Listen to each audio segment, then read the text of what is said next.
Story 1. My aunt demanded I divorce my husband so her daughter could have him, made me look bad to my family, then found out she was actually having an affair with him behind my back. I, 28F, have been married to my husband, Adam, 30M, for 3 years now. We have had our ups and downs, as any marriage does, but I believed we were quite stable. That is why the entire thing has taken me completely by surprise, and now I am wondering whether I was somehow responsible for this mess. I have this aunt, let us call her Natalie, who has always been eccentric, to say the least. Growing up, she was the kind of person who would do a favor for you and then hold it over your head for the rest of your life. As a kid, I remember her being this overwhelming presence, always talking about how much she has done for everyone and how people owe her. It is just her way of maintaining control. She is kind of notorious in the family for being manipulative, but I never thought I would get tangled up in her games, especially not like this. Years ago, when I was younger, around 18 or 19, I was going through a really rough patch financially. My parents were not in the picture at the time, and I had just moved out on my own, scraping by with part-time jobs and trying to figure things out. It was a difficult time, and Natalie came through for me in a way that, back then, I genuinely appreciated. She lent me some money, not a huge amount, but enough to get me through a couple of months while I got back on my feet. I thanked her profusely, and after a while I paid her back in full. I thought that was the end of it, and for years it seemed like it was. She never brought it up, never mentioned that I owed her anything, so I assumed it was all in the past. Fast forward to now, and Natalie has this daughter. Let us call her Grace. Grace and I were never close growing up. She is a couple of years younger than me, but we have always been in different social circles. The truth is, we have never really liked each other. She has always been the spoiled, entitled type, getting whatever she wants because Natalie is always pushing her to the front of everything. Family events? Grace is the center of attention. Holidays? Grace gets the best gifts, the most praise, the most everything. I have learned to ignore it over the years because it is just how Natalie operates. She dotes on her daughter like she is some kind of princess, and the rest of us are supposed to be grateful just to be in their presence. So, Grace's birthday is coming up. She is turning 26, and Natalie has been dropping hints for weeks now about how this birthday needs to be special and how she wants to give her daughter the world. At first, I did not think much of it because, honestly, Grace's birthday is not really on my radar. I was polite and said, "Oh, that sounds great," or whatever when Natalie mentioned it, but I was not paying too much attention. Then, out of nowhere, Natalie calls me up one evening and tells me she needs to talk to me about something important. I figured it was about Grace's birthday or some family gathering, so I agreed to meet up with her. When we met, Natalie hit me with the most bizarre and outrageous request I have ever heard in my life. She told me point blank that the only thing Grace really wants for her birthday is for me to leave my husband, Adam. I was stunned. Like, what? Why? Why would that even cross her mind? Natalie went on to explain that Grace has had a crush on Adam for years, which I had no idea about, by the way, and that she is convinced he is her soulmate or something. According to Natalie, Grace has been pining for him since the day they met, and now that she is about to turn 26, she feels like it is her last chance to be with him. She genuinely believes that Adam belongs with her and that I am standing in the way of their happiness. At first, I thought this had to be a joke. There was no way Natalie could seriously expect me to leave my husband as a birthday gift for her daughter. But as she kept talking, I realized she was dead serious. She even started bringing up the money she lent me all those years ago, saying that I owed her and that this was the perfect way to repay her. According to Natalie, if I was truly grateful for her helping me out when I was struggling, I would do this one thing for her daughter. I was completely shocked. I could not believe what I heard. Of course, I said no. I was not about to end my marriage over an insane demand for my cousin. I told Natalie that this was absurd, that I would never leave Adam, and that I owed her nothing. I had paid her back for the money, and whatever favor she thought she had done for me gave her no right to demand this. She did not take that well. Natalie became angry and accused me of being ungrateful and self-centered. She went on and on about how Grace deserved happiness, how she had made so many sacrifices for me over the years, and how I was ruining everything by refusing to see reason. I walked out of that conversation worn out but also confident that I had done the right thing. I was not going to let her manipulate me like that. I did not think much about it after that, but a few days later, things began to change between me and Adam. He became distant and colder than usual, and when I asked him what was wrong, he simply brushed me off. I assumed he was stressed at work or something, but then he sat me down and told me he was leaving me. He did not go into much detail, only saying that things were not going well and that he thought it was time for us to part ways. I was devastated. This came out of nowhere, and I had no idea what had changed so quickly. It was not until a mutual friend contacted me that I discovered what had actually happened. Natalie apparently went behind my back after our conversation and told Adam everything. But of course, she twisted the story so that it appeared that I was at fault. She told Adam that I had been ungrateful for everything she had done for me, that I did not care about family, and that I had been keeping secrets from him. She even made up stories about how distant and cold I had been toward Adam, manipulating the situation to make it appear as if I was the problem in our marriage. According to what I have heard, she convinced him that I was not telling him the truth, which was enough to push him over the edge. So now I am trying to pick up the pieces of my life after my husband left me because of my manipulative aunt. Part of me wonders if there was already something wrong with our marriage and this was just the last straw. Maybe I overlooked some signs?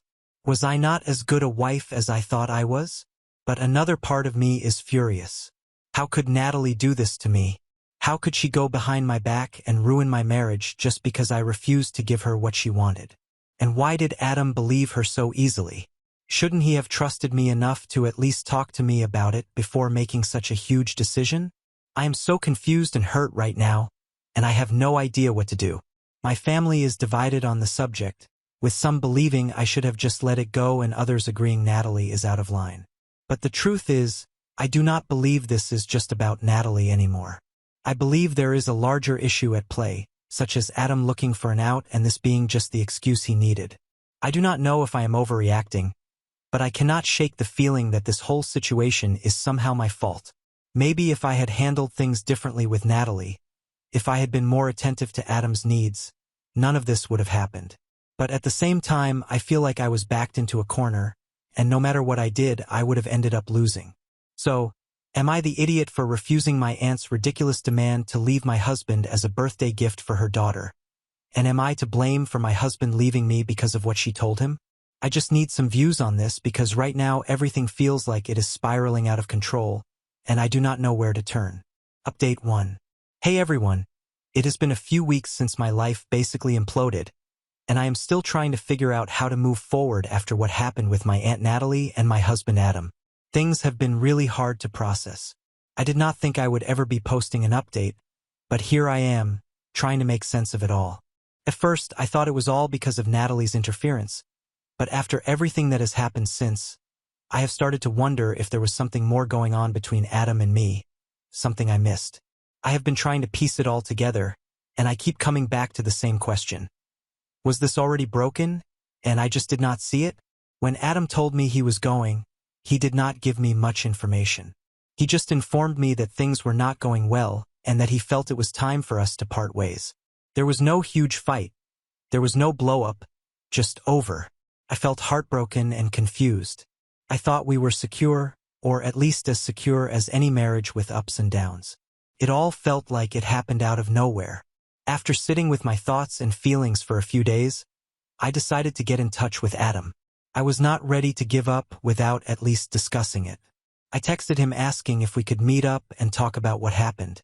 I did not get an answer right away, and I spent the next few days in limbo, waiting for some kind of response. Finally, Adam texted back, saying he was not interested in talking and that he had made up his mind. I was devastated. It was as if he had shut the door on everything without thinking twice. However, that was not the worst part.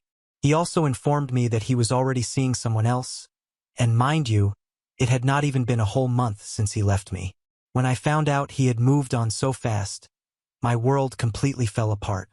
Was this someone he had been seeing before we split? Was I so blind that I did not see him pulling away sooner? I did not ask him any of these questions because, honestly, I did not want to hear the answers. It felt like whatever we had was completely erased in the blink of an eye. It is difficult to express the range of feelings I have been experiencing. Anger, betrayal, confusion. It is all coming together. How did he manage to move on that quickly? How could he be so willing to let go of everything we had built? I keep wondering if this new relationship began before he left, or if there were problems in our marriage that I simply ignored. I have been going through each conversation we have had in the last few months to see if there were any red flags I missed. However, nothing stands out. We had usual disagreements, nothing significant, and I never expected things to fall apart so quickly. Maybe I was too focused on my own life and missed the sign that he was pulling away. But I also wonder if Adam had been looking for a way out all along and Natalie's manipulation was just the excuse he needed. My family is divided on the whole thing. Some people believe I should have let it go and avoided the turmoil with Natalie.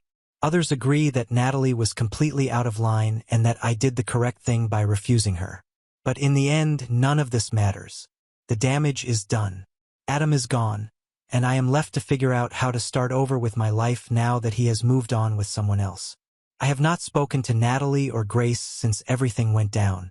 They are completely cut out of my life now, and I feel relieved not to have their toxic energy around me. The idea that Natalie could go behind my back, manipulate Adam, and basically ruin my marriage still blows my mind. But I have realized that there is no point in trying to change what happened. What is done, and I have to move forward. I am going to be very honest. I think Adam is seeing Grace. I mean, it would only make sense because Natalie wanted me to break off my marriage so that Grace and Adam could be together. So maybe that is what is happening. I do not know, though. I want to find out. As for Adam, I wish I could say I am over it, but I am not. I still love him, and I probably always will, but I know that our marriage is over.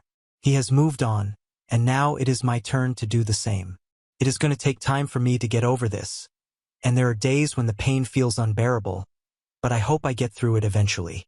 Update 2. First of all, thank you so much for all the support, advice, and kind words you left on my last post. I never expected so many people to care about my situation, and it has meant the world to me. Before I go into the update, I would like to address something a lot of you mentioned. Many people thought that Adam was seeing Grace, and to be honest, I was starting to believe it as well. Natalie had pushed me so hard to leave Adam for Grace's sake, and the way things played out led me to believe there was something between them. Why else would she make such a ridiculous request, right? I could not believe my aunt would ask me to leave my husband as a birthday present for her daughter if Adam and Grace were not already romantically involved. Well, that is where things took an unexpected and downright disturbing turn. About 2 weeks ago, I received a message from Stephen, my Aunt Natalie's husband and Grace's father. I had not spoken to him in a long time, especially since things had gone wrong, but he begged to meet in person, saying he had something important to tell me. Given how wild things had already gotten, I was skeptical at first. I did not want to get involved in any more family drama, especially after what had happened to Natalie and Grace, but something about Stephen's tone made me want to hear him out, so I decided to meet up. When we met, Stephen looked tired, as if the weight of the world rested on his shoulders. I could tell right away that whatever he had to say would not be easy. He began by apologizing for Natalie, Grace, and all that had happened. I had no idea where he was heading with this, but then he dropped a bomb that I did not expect. Adam was not seeing Grace. He was seeing Natalie. Yes, my aunt. My 50-year-old manipulative, toxic Aunt Natalie. I was speechless. My mind went blank as I tried to make sense of what he was saying. For a split second, I thought I must have misheard him, but Stephen went on, explaining everything in horrifying detail. Apparently, Natalie and Adam had been having an affair for months. Stephen found out when he came home early from a business trip one weekend. He walked into their house, into his bedroom, and caught them in bed together. Natalie and Adam, my husband and my aunt, in their bed. Stephen said he did not know how long it had been going on, but based on some of the texts and messages he found, it had been at least a few months, if not longer. Natalie had been seeing Adam behind my back while she was pressuring me to leave him for Grace. The whole birthday present nonsense was just a distraction, a way to manipulate me and everyone else while she carried on her affair with my husband in secret. I felt like the ground had been ripped out from under me. I thought I was prepared for anything, but this was beyond what I could have thought. I was struggling to understand what Stephen was saying. Natalie, among all people? I had always known she was manipulative, but I never expected her to do something like this. And Adam? The man I thought I knew, the man I had made a life with. Had he been sneaking around with my aunt the entire time? But it did not stop there. Stephen went on to tell me that Natalie had decided to leave him. Apparently, she and Adam were going to blow everything up, and Natalie intended to leave Stephen on Grace's birthday. Yes, you read correctly. She intended to wreck her own family on her daughter's birthday in order to run away with my husband. Grace was unaware of any of this, which was just another layer of manipulation. Natalie had used her daughter as a pawn in this sick, twisted game, leading everyone to believe Grace had feelings for Adam when, in fact, she was sleeping with him. Stephen told me about this and I just sat there, stunned. I was not sure how to react. I had been focusing all of my energy on finding out if Adam was seeing Grace when, in reality, Natalie, my own aunt, had duped me in the worst way possible. After Stephen finished telling me everything, he handed me his phone and showed me some of the messages he came across between Natalie and Adam. I could not look at them for long because it was too painful.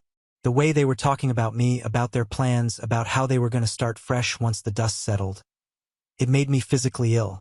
I still cannot believe it. I spent weeks trying to accept that Adam might have feelings for Grace. But now this was beyond what I could have imagined. Natalie had planned this whole thing from the beginning. She manipulated me and even her own husband, all while having an affair with my husband behind everyone's back. I have been trying to figure out where to go next, but I am still in shock. I thought I was dealing with a husband who left me for another woman, but now I am trying to process the fact that he left me for my aunt, the person who I thought was family. I do not know if they are still seeing each other, or if their little plan fell apart after Stephen caught them. Part of me does not even care at this point. What is done, and no matter what happens with them, the damage has already been done to me. I wish I could say there is a silver lining here, but right now I am just trying to survive this. I will keep you all updated if anything changes, but for now, I am just trying to figure out how to move forward after everything that has happened. Thanks again for all the support. It has been a lifeline during this nightmare. Update 3. It has been a while since the last update, and a few things have happened in the meantime, so hopefully, this is the final update to the nightmare I have been living. I confronted Adam, and the outcome was not what I had hoped for, but it did give me some closure, I think. I always knew that eventually, I would have to confront him directly. I just did not expect it to be so dramatic or that he would beg me to take him back after realizing Natalie was not who he thought she was. It is difficult to explain how I felt leading up to that moment, but I knew I could not move on with my life without confronting Adam. I needed to say my piece and get the whole truth from him, no more running or second-guessing. So, I finally reached out to him and told him we needed to meet up and talk. We met at a park, someplace neutral where I thought I could keep my emotions in check. I did not want the confrontation to happen in our home, the place that had so many memories, good and bad. I reached the park, and I finally saw him after so many days. Felt weird. He looked tired, like he had not slept in days, but I did not care enough to ask him what had happened or why he looked tired. I just got straight to it. I told him I knew everything. I told him I knew about Natalie and that she is the woman he had been sneaking around with while I sat at home, trusting and loving him. The shock on his face was not the same as when people are caught. It was more like shame. He could not look me in the eyes for a while. He did not defend himself, which surprised me because I was expecting excuses or an attempt to cover up. But instead, he nodded quietly and admitted it. He confirmed everything. In some ways, it felt anticlimactic. There was no big outburst or screaming, just this pathetic admission that he had ruined our marriage by having an affair. I had so much I wanted to say. I had spent hours rehearsing this in my head. But when the time came, all I could say was, why? I needed to know what was wrong with us or with me, that he would cheat on me like this. Adam began talking about how he was not happy anymore and how our marriage had become like a routine. He said something like he was just stuck. And Natalie made him feel alive again. It was like a punch to the gut. I could not believe he was using that as an excuse, as if his boredom justified destroying our lives. I stood there feeling disgusted. I told him straight away that his selfishness had cost him everything. There were so many better ways he could have dealt with feeling stuck. We could have looked for therapy, taken a break, and communicated. But he chose to cheat on me, lie to me, and destroy our marriage. And that is when I told him. I told him I was filing for divorce. I said it clearly and without hesitation, and I felt a strange sense of power wash over me. For the first time, I had the upper hand. I was not pleading with him to stay, and I was not forgiving him for his terrible decisions. I was done. That is when the unexpected occurred. Adam, who had been so casual about the affair until now, suddenly broke down. I had never seen him like this. He actually started crying. I am not talking about a few tears. He was sobbing. He grabbed my hands and begged me not to go through with the divorce. He said everything with Natalie had fallen apart, that she was not at all who he thought she was, and now he realized he had made the biggest mistake of his life. He admitted that once the thrill of their affair faded, her true personality came out. Apparently, she is manipulative and controlling, constantly picking fights and even threatening to expose their affair if he did not do things her way. He said she had made his life a living hell, and he regretted everything. It was weird to stand there and watch this man, who had once seemed like nothing could affect him, break down in front of me. He told me he felt lost without me and could not believe he had thrown away our life together for someone like Natalie. He said he still loved me and would do anything to make things right. But really, I did not feel anything. I had no sympathy for him, no wish to take him back, and no pity for him because of Natalie's actions. I just felt numb. The trust was gone. He had broken it, and no number of tears or apologies would bring it back. I told him that it was too late.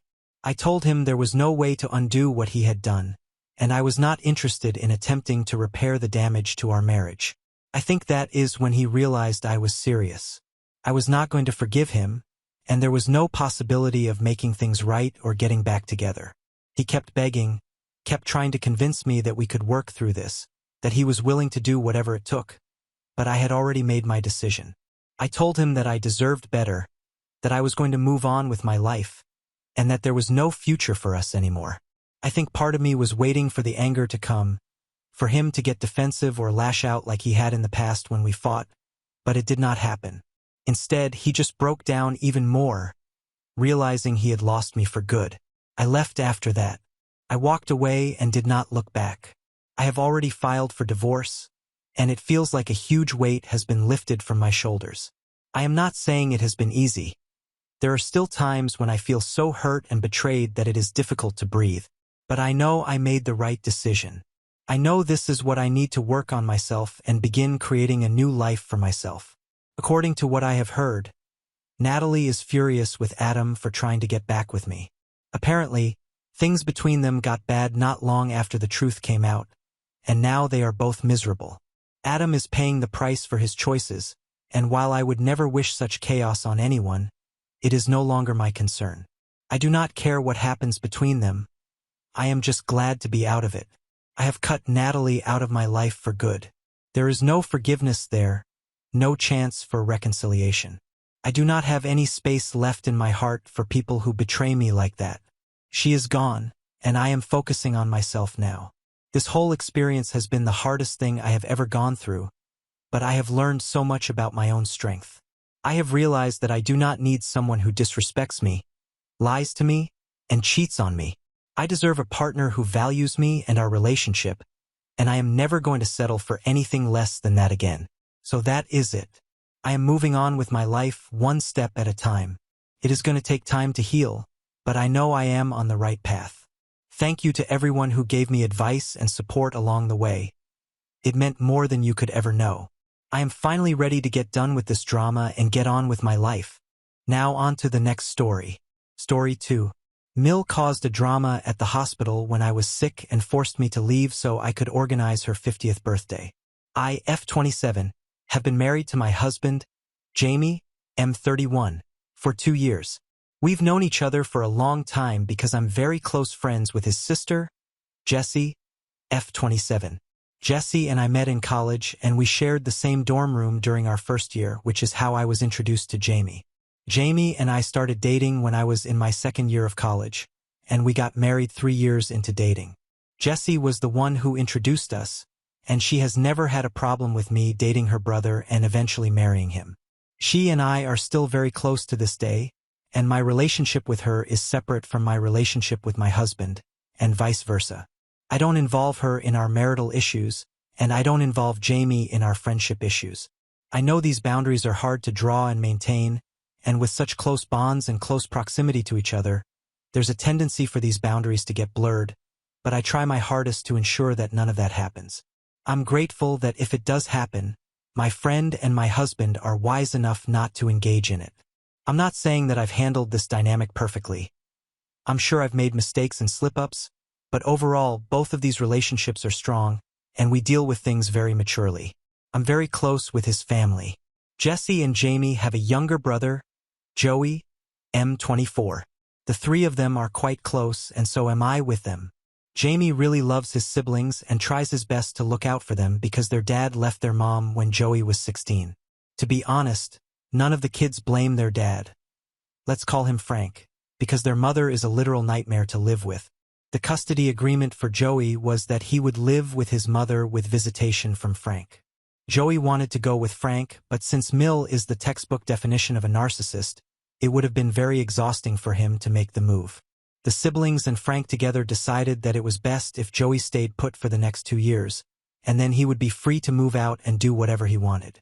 Jessie and Jamie went to meet him regularly, so it wasn't very difficult for Joey to get through those 2 years.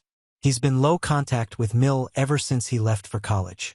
Mill has had loud complaints about this for years and years, but I think, being the youngest, Joey had to bear the brunt of Mill's craziness, and he's just done. Jamie and Jessie still put up appearances to at least try to seem normal to the world and to Mill, but Joey just doesn't care, and I understand. When Jamie and Jessie were kids, their dad was always around. Plus, Jamie had the 3 of them when Jamie went to college. Jessie had Frank, and she had Joey, but during the last 2 years of school, Joey had to face everything alone. No matter how much Jamie and Jessie traveled, the fact was that Joey was alone with Mill, and because of those 2 years, he says he's had a lifetime's worth of interaction with Mill, so he wants to steer clear of her. Jamie and Jessie feel very guilty about the entire situation with Joey, and I'm not saying they shouldn't. The kid was bound to have it rough with someone like Mill, so they cut him a lot of slack and do the damage control with Mill. I had a good relationship with Mill until I was only Jessie's friend and not Jamie's girlfriend. When Jessie went back home, I used to go with her sometimes.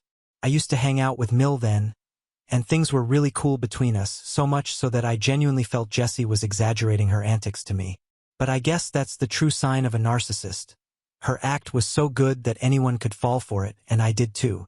But the mask fell off the minute she found out that I was with Jamie and that I would probably be a permanent fixture in the family. No one could be good enough for her man. Yikes, I know. She had to find fault with everything I did from then on. Nothing was ever good enough. She always had to upstage me, always had to create a scene. Thankfully, Jamie is the kind of guy who always took a stand for me and shut down her nonsense, no questions asked. The final straw for him was when she turned up wearing white to our wedding. I had alarm bells ringing in my head, but before I could do anything, Jessie and Joey had sprung into action. Joey accidentally dropped a bottle full of red wine on her white dress, and Jessie ran to help out her poor mom change into new clothes. But we never saw her again at the ceremony. Jessie had promptly locked her inside her room to ensure she didn't start anything else. All of us got a lot of crap from her after that, but at least my wedding was saved. Jamie tore into her and told her that she had brought this upon herself because she had chosen to upstage the bride, and she should be thankful that we weren't cutting her off completely. That shut her up, and she behaved for a couple of months before starting new drama, so we generally steer clear of her. Things came to a head a couple of days ago. Jamie had to go on a work trip. It was very important for him, and his promotion depended on how well he could negotiate deals with his clients, so it was a high-stakes thing for him, and he was feeling very jittery. I was alone at home, and 2 days after he left, I fell sick. I don't know what caused it, but I was feeling extremely nauseous for a long, long time. A couple of hours later, I puked a lot and was feeling really weak. I thought it was a normal stomach issue that would be okay in a day or two, but by the evening, I started feeling really sick. I drove to the hospital to get myself checked just in case something was wrong because I didn't have anyone at home to take care of me. The doctor said it was a case of severe food poisoning, and while it wasn't very serious or dangerous, I still needed to rest and eat mild food. When I told him that I had no one at home, he advised me to get admitted to the hospital for a week so that I could recover and not strain myself. At that point, I felt this was the best option available because I couldn't call my husband and screw up his work trip. Jessie was on a holiday with her boyfriend, Joey works out of state, and I'm estranged from my own family, so asking them to help was out of the question. I had a couple of other friends, but none I was so close to that I could ask them to tend to me for a week. I got myself admitted and let Jamie know the situation. I downplayed it because I knew he would get worried and insist on coming back home, which I just couldn't allow. 3 days into being admitted, I started feeling better. The doctor said it would take me 2 to 3 more days to get back to normal strength and energy levels, but he also felt I looked better. Somehow, word got around that I was sick and that I was now feeling better.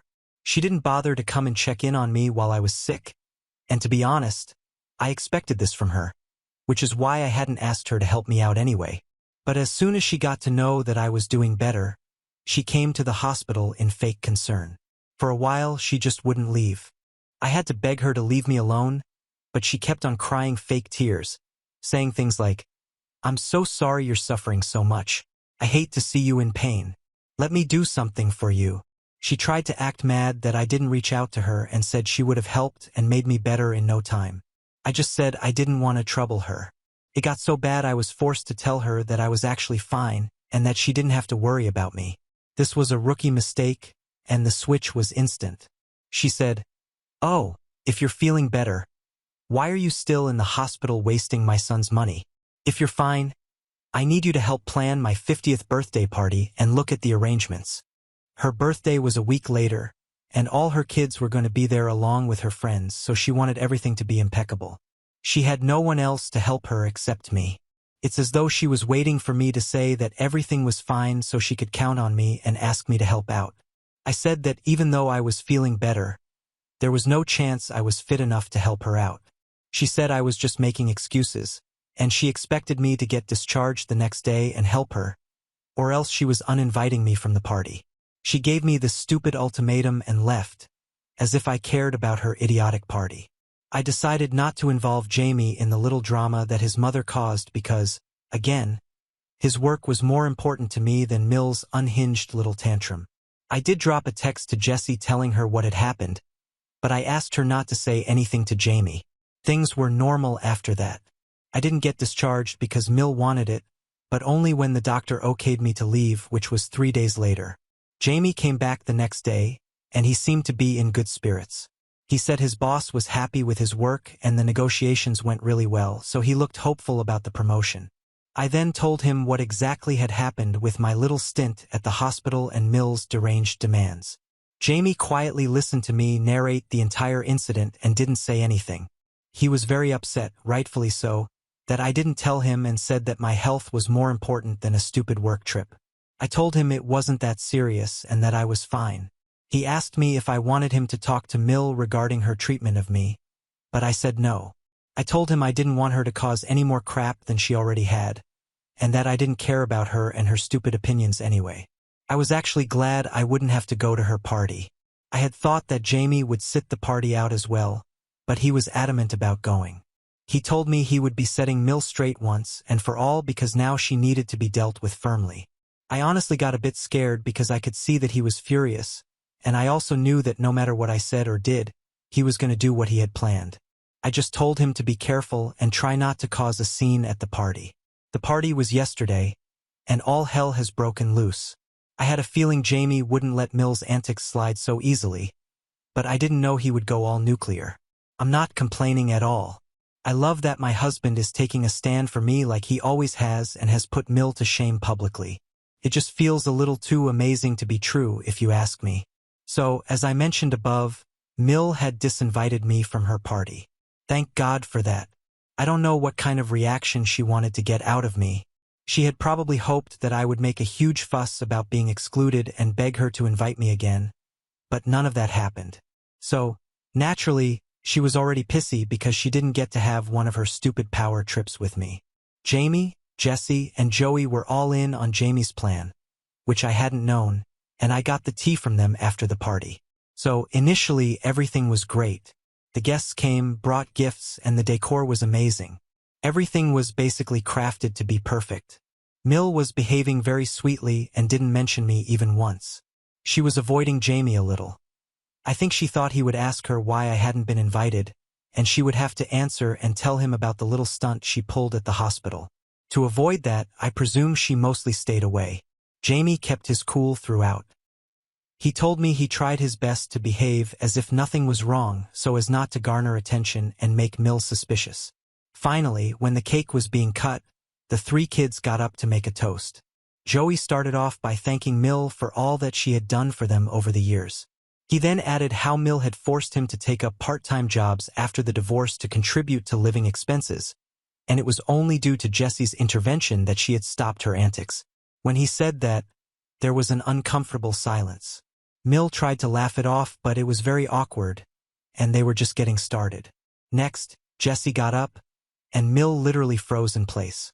Everyone knows that Jessie is the most brutal and that her words cut so deep it's hard to recover from what she has to say. And Jessie didn't disappoint. She detailed so many instances from their childhood that Joey says it was hard to count. It was unbearable, and Mill started sobbing. A few people left with their gifts and disgust during this little exposé, but Jessie was unstoppable, and she finally came to the hospital drama that Mill had started. She told the guests that the reason I wasn't at the party was because I had been uninvited, and the reason for that was that Mill couldn't digest the fact that her sick and hospitalized Dale was not in the shape or health to do the running around for her godforsaken party. There were so many gasps in the crowd, according to them, and Jessie was smug from the dramatic effect that she got.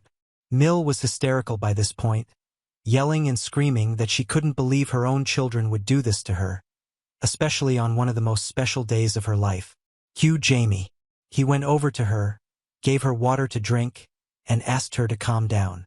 She felt a little better, not knowing that this was all part of the setup that the three had laid for her. She said she knew only Jamie was the nice one of the lot and the others were rotten like their father. She was basically putting her foot in her mouth, but she didn't know that yet. When her little praise train for Jamie was over, Jamie handed her an envelope saying it was a gift from him. Even I didn't know what this gift was before the incident was narrated to me. When Mill read the papers, she turned white.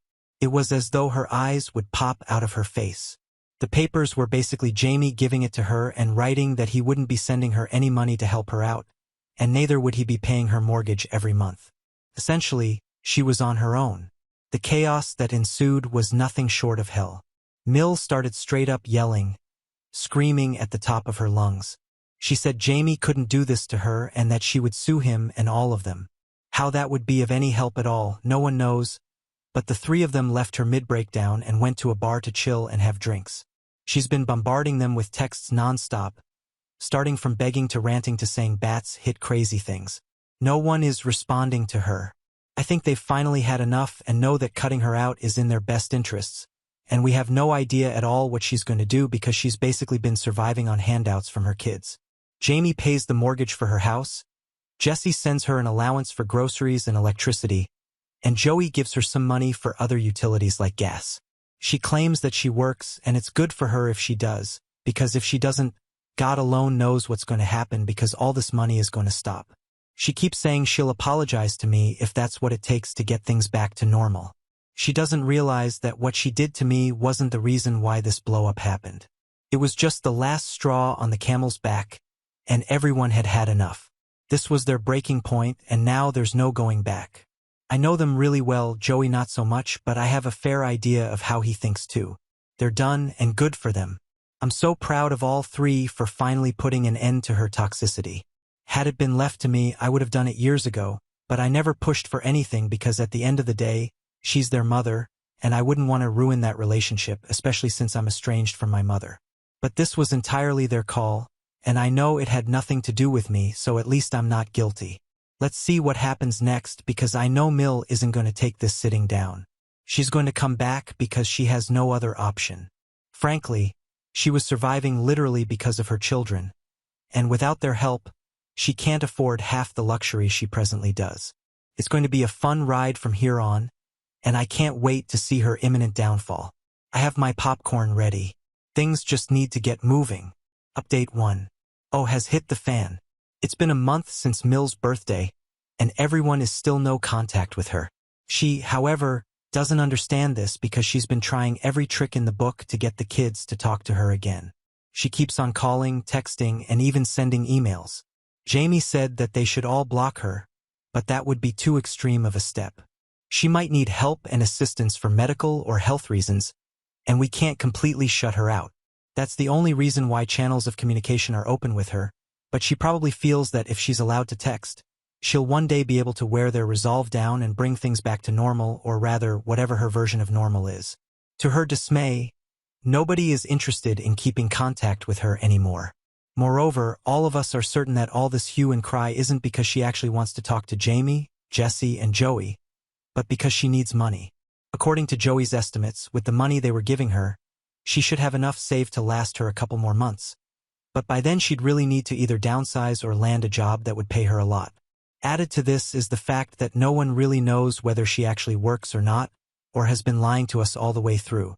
Last we knew, she was working a desk job at a small company that paid her some money, but that wasn't enough for survival, especially with the kind of luxury she counts as survival. So, essentially, what she earns supposedly is her pocket money, and most of her essentials were taken care of by her kids. Now that consistent flow of money is going to stop, and stop suddenly and completely, so the money is going to dry up sooner rather than later, and all these are desperate attempts to stop that from happening. Last week, Jessie introduced her partner, Finn, M29, to the family. We knew of him but hadn't met him. They've been dating for some time now, and he seems like a good guy and Jessie is happy. All of us met at Frank's place, and it was a really nice time that the family spent with each other, quite unlike Mill's birthday or, in fact, any event which Her Majesty chooses to grace. This was so much more fun, chill, and it genuinely felt like we were hanging out with family. Jessie introducing Finn to Frank was more like a stamp that made the relationship serious, one that was inching towards marriage. This is just how it is in the family. Jamie and I both think Finn is going to pop the question in 2 to 3 months at max, and this is just their way of easing him into the family, and that was no issue at all because he's a very funny guy. Almost everyone liked him immediately. He knows about the entire deal with Mill and cracked a few subtle jokes at her expense. It was mean, but only slightly, and all of us laughed because, come on, everyone knows how she is. But then the drama happened. She somehow, and nobody knows how, found out that Jessie had a partner that everyone in the family had met. By everyone, I mean the immediate family: Jamie, Joey, Frank, and me. And only Mill was the one who had no idea who the guy was, what he did, and what their plans for the future were. And she has been both inconsolable and uncontrollable since then. She's back to texting us 200 texts a day, telling us that we've wronged her, and that her only daughter has left her alone. She says she can't believe that we would exclude her from something as important as this, and that all her children are ungrateful brats. I don't understand how she expects anyone to even want to make amends if this is what she keeps saying on a regular basis to everyone's relief. She doesn't know who Jesse's boyfriend is, and we want to keep it that way because otherwise she's going to look him up on social media and bombard him with texts as well. It's not Finn's mess right now at least, and we want to keep him away from her nonsense for as long as we can. Jessie is so done with Mill. She says she won't even invite her to the wedding. I personally think that won't be possible, and she's going to barge in, make an entry, and cause a scene anyway, but I understand Jessie's sentiments. She tried to upstage me at my wedding, and she sure as hell would want to upstage Jessie at hers. For my wedding, she was mother of the groom and therefore needed special treatment. For Jessie, she's going to be mother of the bride and would make the day all about herself instead of the couple. So it's in everyone's best interest that she's kept in the dark. But that's going to be very difficult anyway. We'll cross that bridge when we get there. I hope this is my final update because I don't want any more drama. But with the way Mill is, we can never really say. Update 2. Jessie got engaged. It took Finn only a month to pop the question, and I think Jessie was anticipating it. We're all so happy for them. Finn already feels like family, and we're all in regular touch. He hangs out with Joey a lot. They share similar interests, so it's great. We've been getting closer to Frank too, and this has been possible largely because we don't have Mill's looming presence over our heads. She doesn't know yet that her only daughter is engaged, and we're trying to keep everything very low-key for now so as not to garner attention. Jesse wants the wedding to happen soon, and we're all diving head first into the planning. By all, I mean me and a few of Jesse's other friends. On the Mill front, her texts have stopped coming as of now. I think she's finally reconciled to the fact that she's been cut off completely and begging in front of her kids isn't going to give her anything, so she should rather just focus on improving her living situation. She's put up the house for rent and is probably using the rent to pay off her mortgage.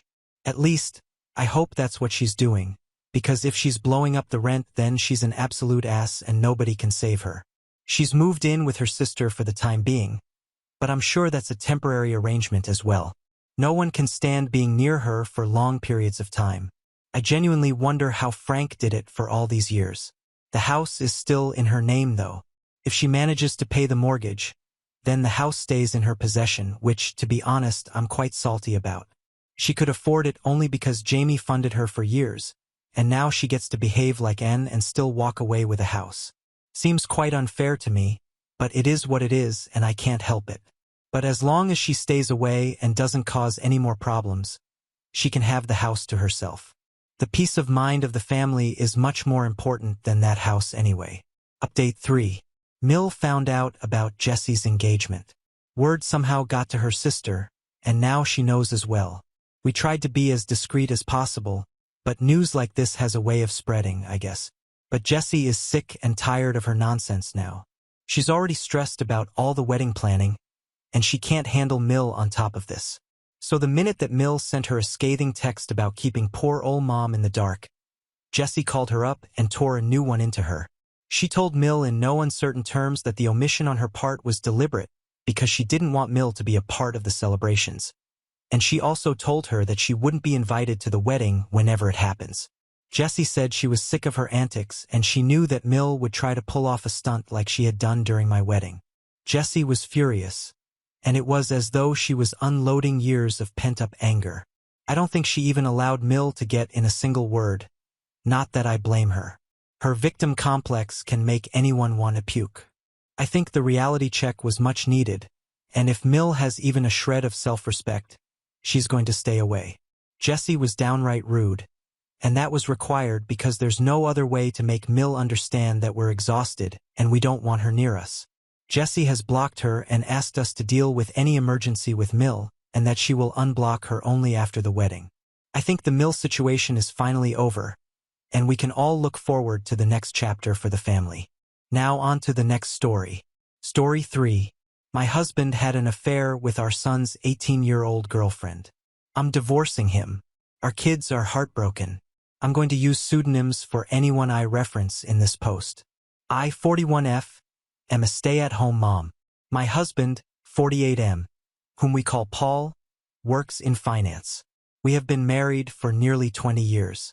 We have 2 kids, whom we'll call Eric, our 18-year-old son, currently a senior in high school, and Mary, our 15-year-old daughter. They are both the lights of my life. My marriage with my husband has grown somewhat stale over the years for a myriad of reasons, such as his work schedule and how I've aged poorly since we first met.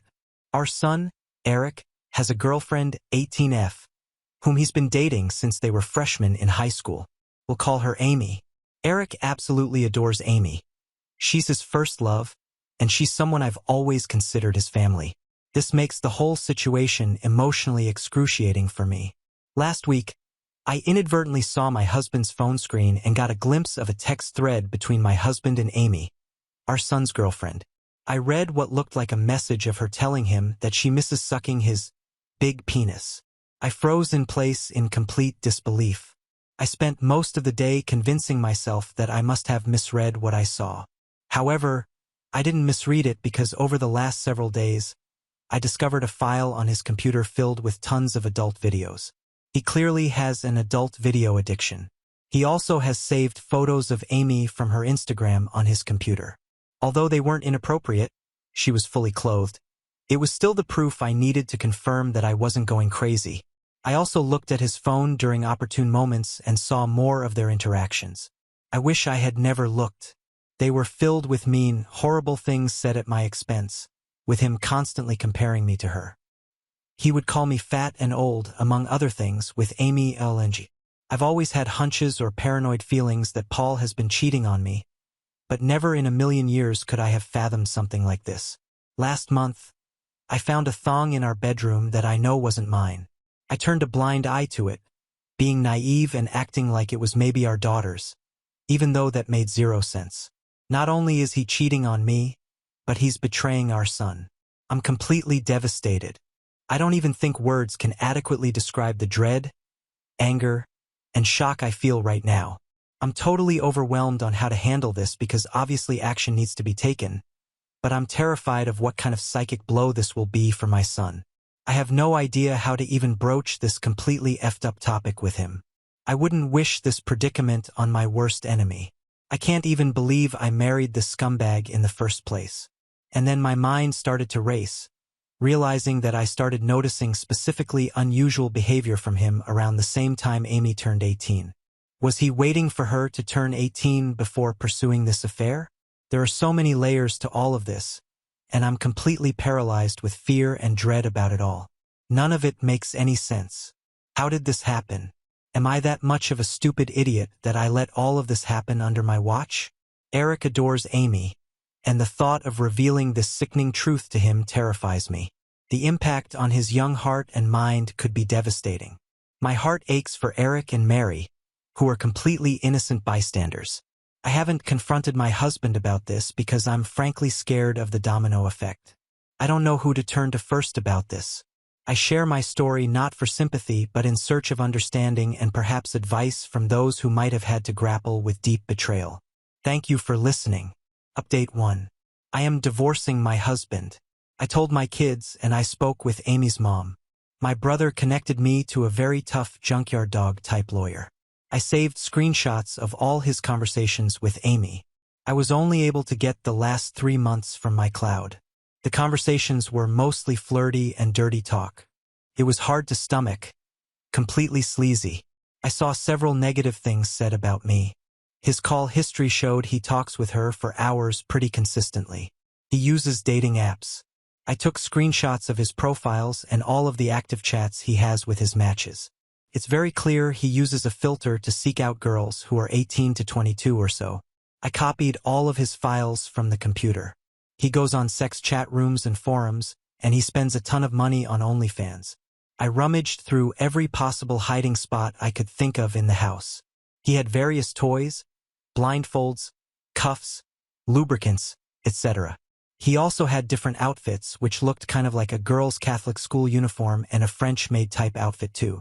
I picked up Eric and Mary from school and we all drove to my brother's. They were able to sense something was awry when I picked them up. I delicately told them the entire situation, and I broke down crying. Mary had the most anger, even more than Eric. I met with Amy's mother and told her everything. She confiscated Amy's phone and gave me the entire chat log. It only dated back 3 months ago, like on my husband's cloud, almost as if they both deleted the messages at the same time. She told me Amy sobbed when confronted. Amy basically told her mother that she will never understand and that she and him are in love. I don't want to get into too many details with what else she was saying, but suffice to say, it's very easy to assume that my husband slowly and methodically became a sage-like figure in her life, making her feel she could rely on him, and he took advantage of the fact that she came from a broken home. Amy is also non-stop insistent that their friendship only became romantic/physical recently. And before that, she said he was more of a friend and mentor. I confronted Paul over Zoom. The look on his face was scary. He became red and looked so sweaty. He had anger and panic in his eyes. His tone of voice was very defensive and intense. He kept yelling the word context over and over again, and that none of that happened. He was unable to speak without constant stutters and intensity. Nothing really made any sense to me. I refused to tell him where I was, and he said I had no right to take his kids away from him, and then he abruptly left the Zoom. My lawyer is filing for temporary sole custody of Mary and a restraining order. Mary is still the most angry. She's totally furious with her dad and Amy, justifiably so, of course. Mary is recollecting moments and times she watched her dad interact with her friends, and she's in knots about it. Eric is very clearly hurting, but he's so strong and very level-headed. He wants to see a therapist. The maturity my kids are showing makes me proud. They don't deserve this at all. We made the authorities aware of everything. I plan on being completely unforgiving and ruthless in this divorce. I'm reflecting on how I've been treated and how it's made me a shell of myself, and how I've had a very negative opinion of myself because of him over the last 20 years. I don't want to let this scumbag get away with it. I want to reinvent myself and move on stronger than ever. Update 2. Divorcing my husband who cheated on me with our son's 18-year-old girlfriend. Update on Amy, Eric, and Mary. Thank you again for all the love and encouragement. It gives me comfort and means so much to me.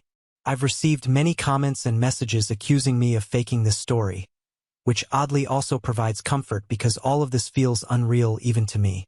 It validates my own feelings that there are people out there who can't even fathom this being true. I wish it were fake. I've been focusing on and worrying about how others are feeling over this, somewhat ignoring my own feelings, which I'm trying to change. I range from anger to numbness like a light switch. We're all safe and still at my brother's house. We're very careful and his house is secured. Paul has tried to call my cell phone several times a day. I am refusing to interact with him, and I will have my lawyer handle all correspondence. He scares me, frankly. My brother has a very secure house with an alarm system and deadbolt locks. We feel safe with him. Both my son and I got checked out and tested. It appears so far that we're both clean based on the immediate rapid tests, but in the coming days we'll know for certain when the lab results come in. I'm not overly concerned.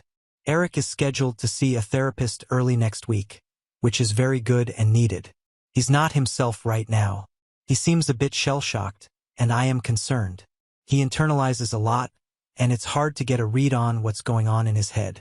That being said, he's thoughtful and has been talking with me, asking me how I'm doing and everything. He's not interested in corresponding with his dad at all. He calls only my cell phone, and he hasn't tried to reach out to either Eric or Mary. I get the sense that Paul is extremely nervous. He's scared, and I think he deep down knows that if investigated thoroughly, he would be in big trouble. That's what my gut is telling me. I still think about the Zoom call with him, and the more I think about it, the more it looked like he was a man whose entire world was crashing down on him. The panic in his face was very apparent. I offered Mary for me to make an appointment with a therapist as well, but she doesn't want to see one yet. She said she's open to it eventually but wants time to herself. She's been asking her friends about her dad and if they experienced any creepiness from him. Her friends were open and honest with her, and apparently they felt like he stared a lot and sensed his hovering presence whenever they were over.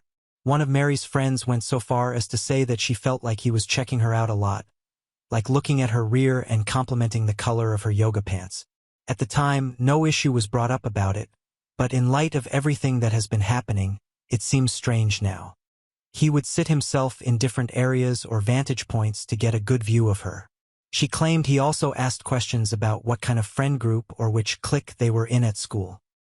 He kept asking about if they were popular girls. I'm completely embarrassed that they had this experience at our house. As for updates on Amy, which is the main reason why I wanted to write this update, I completely agree that she is also a victim. A lot of people have been emphasizing that, and I agree. I've done everything I could in my own power to indirectly get her opportunities to get help. Like I said, I told her mother, and she's been updating me on everything. Amy, unfortunately, is still living in her deluded reality, and I can only pray that she'll eventually come to her senses. She doesn't want to see any doctors or therapists at all and has been constantly trying to reach Paul because, again, she believes that they are in love. From what I've been told, she hasn't been able to get hold of him, and he's been avoiding communication with her completely. Amy blames me for that and believes I took away his devices and I'm very controlling.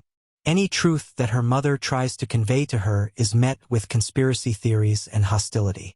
Amy looks at me as a villain and still sees Paul through rose-colored glasses. Her mother showed her screenshots of his dating app profiles and matches, and she refuses to believe it, saying I photoshopped it. According to her mom, Amy keeps saying things like, Everyone is just mad because she found herself a real man. And that, I'm jealous because she takes better care of him than I do. It's in line with some of the conversations I screenshot where a lot of what Paul says is him complaining about things I don't do for him sexually. Right now, she's insistent that she and Paul will be together in the long run. He's honestly a slimeball. I can only hope that Amy comes to her senses, but me directly intervening doesn't feel like it would be productive at the moment. Maybe eventually, though. Update 3.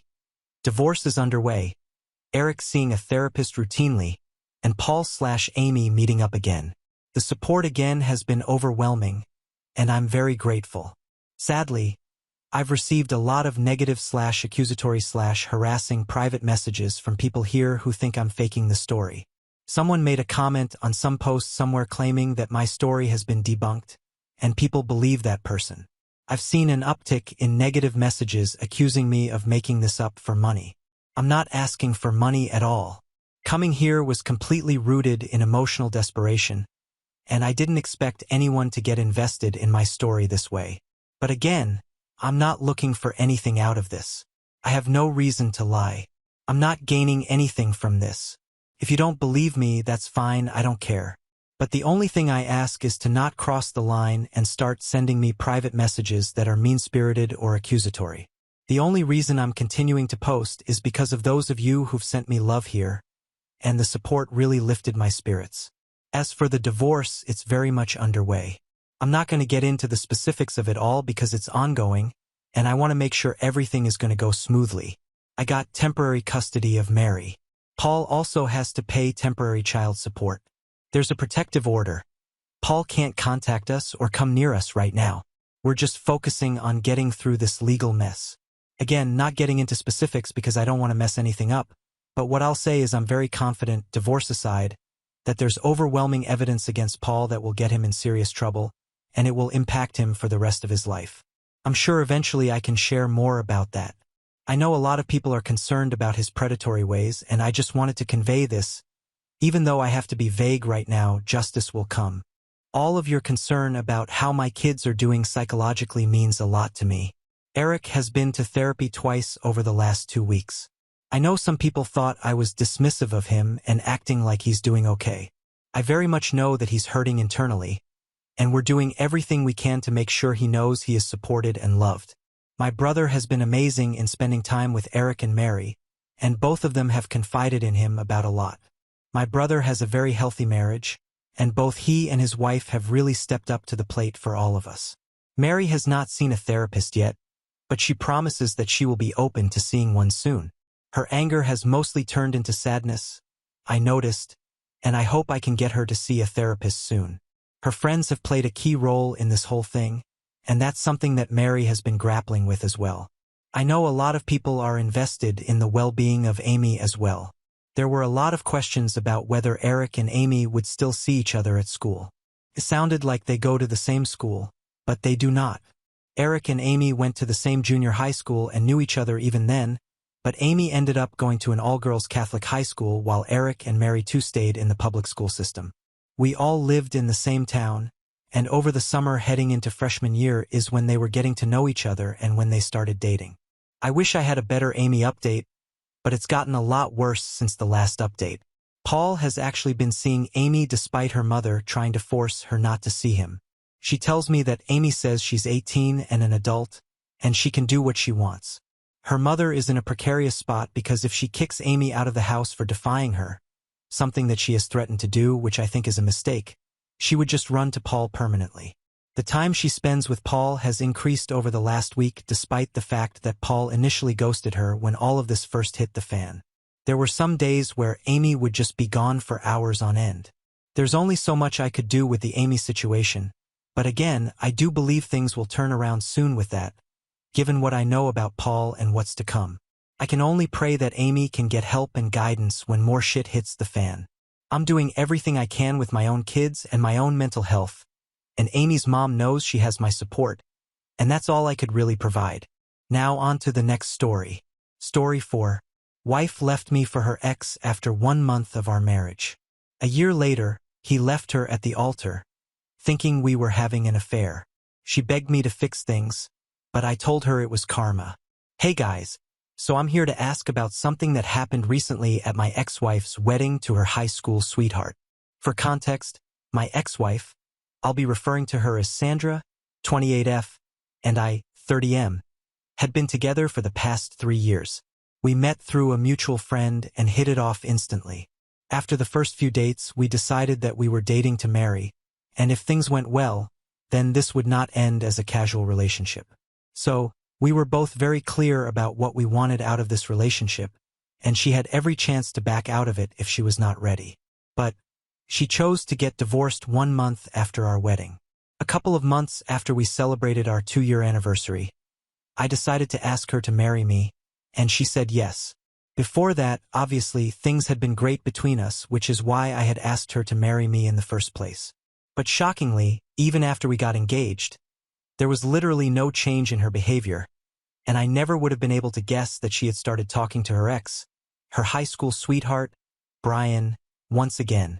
We got married about 9 months ago, and about a month after our wedding, she told me the truth, and we filed for a divorce.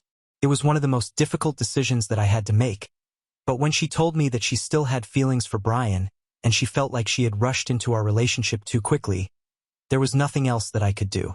I had tried everything. I had tried to tell her that this was just a phase and she was going to snap out of it soon. I tried to be mad at her and tell her that everything would be fine if she just stopped talking to him. And I tried to bargain with her, tell her that we would be able to work out if we went to couples counseling. But even I was aware of the fact that after this, there was literally no way that we would work this out, because when she told me that she had been talking to him since we got engaged, all the trust that I had just evaporated into thin air. And I can't be with somebody that I can't trust. That's pretty basic. So, after some argument, I accepted the fact that she still had feelings for her ex, and our marriage was over as soon as it had begun. After that day, she packed her bags and moved out, and we started the divorce proceedings. It was relatively straightforward, and the divorce was finalized as soon as the waiting period was over, which is just 3 months in our state. Since then, I haven't heard from her. But I have heard about her and what she's been up to, and it hasn't been easy. The friend who actually introduced us to each other, Nina, is a coworker of mine, and she was the one who told me that after she moved out and we filed for a divorce, she immediately started going out with Brian again, and they have been living together for months now. 2 months ago, I even learned from her that they were engaged and were getting married in a small ceremony.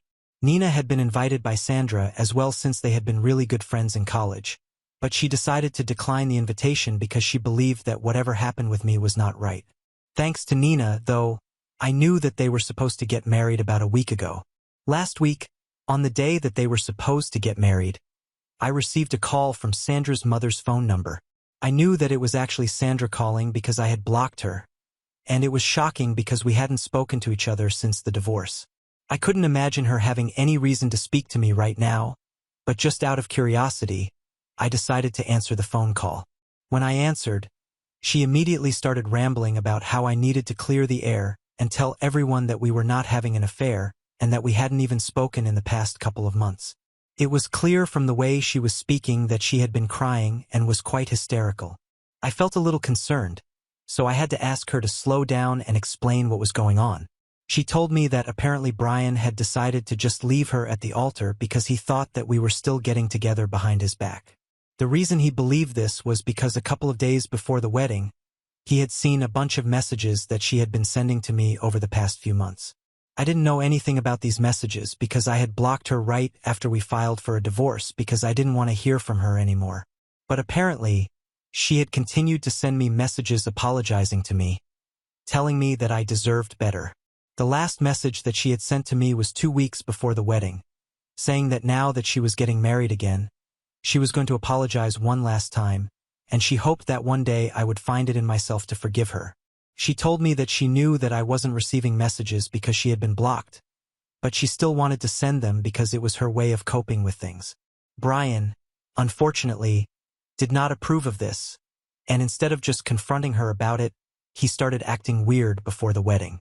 And on the day of the wedding, he made a speech about how he thought she was still in love with me and called her confused. He announced to everyone present at the wedding that he believed that Sandra was still in love with me and was actually having an affair with me behind his back, So now he was no longer interested in getting married to her because it was quite eye-opening, since if she had found it so easy to dump me after 3 years, it must have been quite easy for her to cheat on him as well. And then he had walked away from the altar and left her alone there.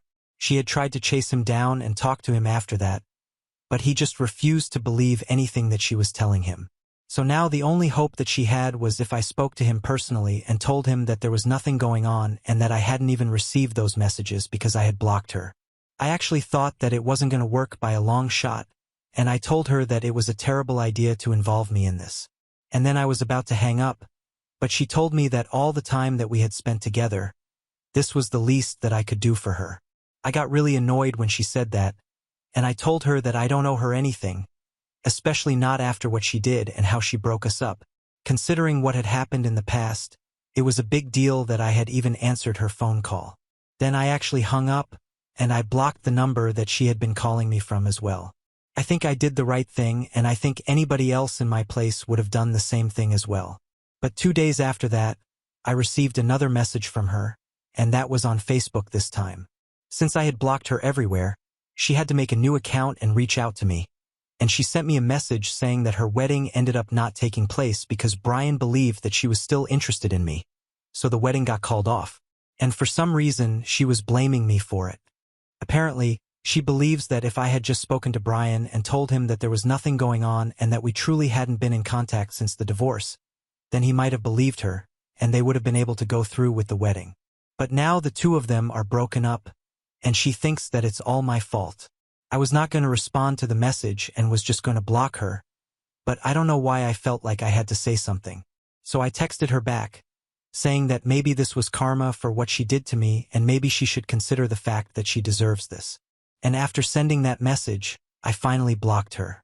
I didn't think that it was going to be a big deal, but the next day, when I went to work, Nina told me that she had heard from Sandra's parents that she was going through a really bad patch right now. They had contacted her the previous night and told her everything. Everything about how Sandra had tried to get me to speak to Brian on their wedding day and clear the air so they could get married, and I had refused, and then what I had said about this being karma for her and how she deserved this. Apparently, after receiving that message, she had a total mental breakdown and a severe panic attack. Her parents were naturally blaming me for this, and to my surprise, even Nina said that I shouldn't have replied to her at all. She seemed a little distant from me the day after that and told me that rather than kicking somebody when they're down, I should have just been the bigger person and let it go because clearly she was going through something, and it was not nice of me to say that to her. That day, even Nina and I ended up arguing over this because I thought that I had done the right thing, and she thought that it had been kind of low of me to kick somebody when they were down. Nina believed that I had every right to be upset with Sandra, but if I really was upset with her, I shouldn't have responded to her at all. She told me that she believed I was a better person than this. I told her that I did not want to be the better person. I wanted to be petty and get it off my chest. So we ended up fighting, and since then, we haven't been speaking to each other. And she is my best friend in the office, so it's been pretty lonely. Right now, I'm wondering if it's even worth it to fight over this at all. Nina had told me that the only way to make this right would be to just talk to Sandra and tell her that I did not mean what I said and I just said it in the heat of the moment. I didn't even need to apologize necessarily, but just speak to her once and stop her from breaking down over and over again, because that's what had been happening ever since her wedding got called off. And I had just made everything worse by what I said to her. I knew that she was mentally struggling, and it was not surprising. Sandra always had been very fragile, and even when we were together, she had a lot of issues, but I had always been fine with it and took great care of her. But right now, I really don't want to say that I didn't mean what I said about this being karma for her and that she deserved this because I kind of did mean it.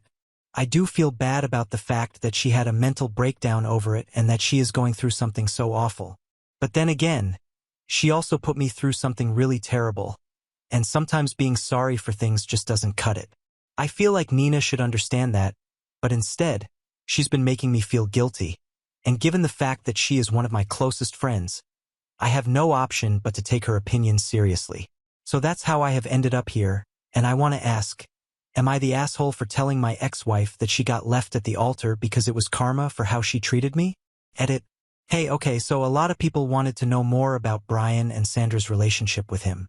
I didn't add it in the original post because I personally did not think that it was relevant, but anyway, since you guys asked, So Brian and Sandra got together when they were in their junior year of high school, and they stayed together for about a year before they broke up for the first time.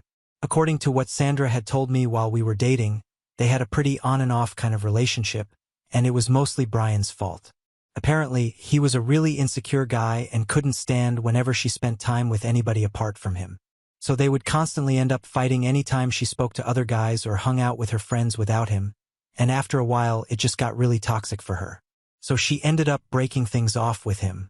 But a couple of months after that, he apologized, and they got back together again. And this time, they stayed together for 7 months before he started going back to his old habits again. Then they broke up again, but they patched up when she started college. They continued to break up and patch up for several years after that until he had to move away for a couple of years for a job. When he moved away, they broke up for one final time, and that was about 2 years before she met me. After he moved away, they did not have any contact, and even when he came back, he tried to contact her. But she was with me, so she didn't respond, or at least that's what Sandra had told me. I can't be sure anymore because she has lied to me about a lot of things, so she might have lied about this as well. Anyway, when Brian came back here, Sandra and I had already been together for a year, and she was pretty serious about me. But Brian was also pretty serious about her, so he continued to try and reach out to her, ignoring the fact that she was already with somebody. By then, from what Sandra told me, she did not respond to him at the time, and after a couple of months of texting her without any response, he stopped as well. But after telling her that he was ready to wait for her, then when we posted the news of our engagement on social media, he reached out to her once again, and he was pretty desperate this time. He told her that he was ready to wait his entire life if that's what it took for her to come back to him. But he was sure of the fact that they were soulmates, and he couldn't let her make this mistake marrying somebody else while he was still around. He started texting her relentlessly after we announced our engagement and would send her several messages every day. Eventually, she decided to reply to him only to tell him that she was over him. But I don't think either of them believed that because they still continued to speak to each other. On the last day that we spoke to each other and she told me everything, she mentioned that she decided to meet him one last time before finally moving on for some closure. So they met each other 2 weeks after we announced our engagement, and I guess that's when she realized that she hadn't really moved on from him at all. Sandra had told me that when they met, they had only talked to each other for a really long time about everything that had happened in the past, and they had decided to stay friends. But I'm not really sure of what really went down that day. After that meeting, she continued to keep in touch with him, and gradually, she started to develop feelings for him once again. But she still decided to get married to me because she thought that this was just a phase and she would get over it. As it turns out, though, it was not a phase and she did not get over it. And she did not realize it until after we were married, and Brian told her that now that she was committed to somebody else for life, he did not feel comfortable talking to her anymore because he knew that he was still in love with her. It was the thought of losing him that made her realize that she was still in love with him, which is when she decided to come clean to me. So essentially, she was fine with how things were going as long as she had both of us, but the second she had to choose, she got uncomfortable and the ugly truth of the situation came out, that she was still in love with him and not me. So that was that, and we filed for a divorce, and here we are now. I guess that's enough context for everyone right now. Date 1. I decided to talk to Nina because it's been almost 9 days since we had our disagreement, and our cubicles are right next to each other. So it's pretty awkward to sit next to someone knowing that they don't like you at the moment. The tension was getting too much for me to handle, so I decided to just rip off the Band-Aid and speak to her today. When we had our lunch break, I decided to stop her, and I told her that I really valued our friendship and I did not want to break it off over something like this because as of now, neither she nor I have anything to do with Sandra anymore, so it would be pretty pointless for us to throw away our friendship over her. We could just agree to disagree on this and call it a day since it was pretty clear that we couldn't come to common ground on this one. But then again, it was not necessary for friends to agree on everything. Besides, she hasn't been in my position, so she doesn't really know how I feel. After a couple of seconds of silence, she told me that she was glad that I had decided to take the initiative and speak to her because she herself had been planning on saying the same things to me. She told me that what I had said about her never having been in my position was entirely true, and so it was not fair of her to judge me. She told me she had just been mad at me because she had only been thinking about Sandra's mental state because everyone knows that she has always been very fragile. But while worrying about her, She forgot that even my mental and emotional health had definitely been affected by everything that Sandra had put me through, and she hadn't been thinking about that. Just because Sandra had a meltdown because she couldn't get married, it didn't invalidate my experience, and she was ready to accept that now. So Nina and I were able to reconcile, and we're no longer fighting anymore, and it's pretty nice because I got to know from her that Sandra's parents had been pestering her nonstop for the past couple of days.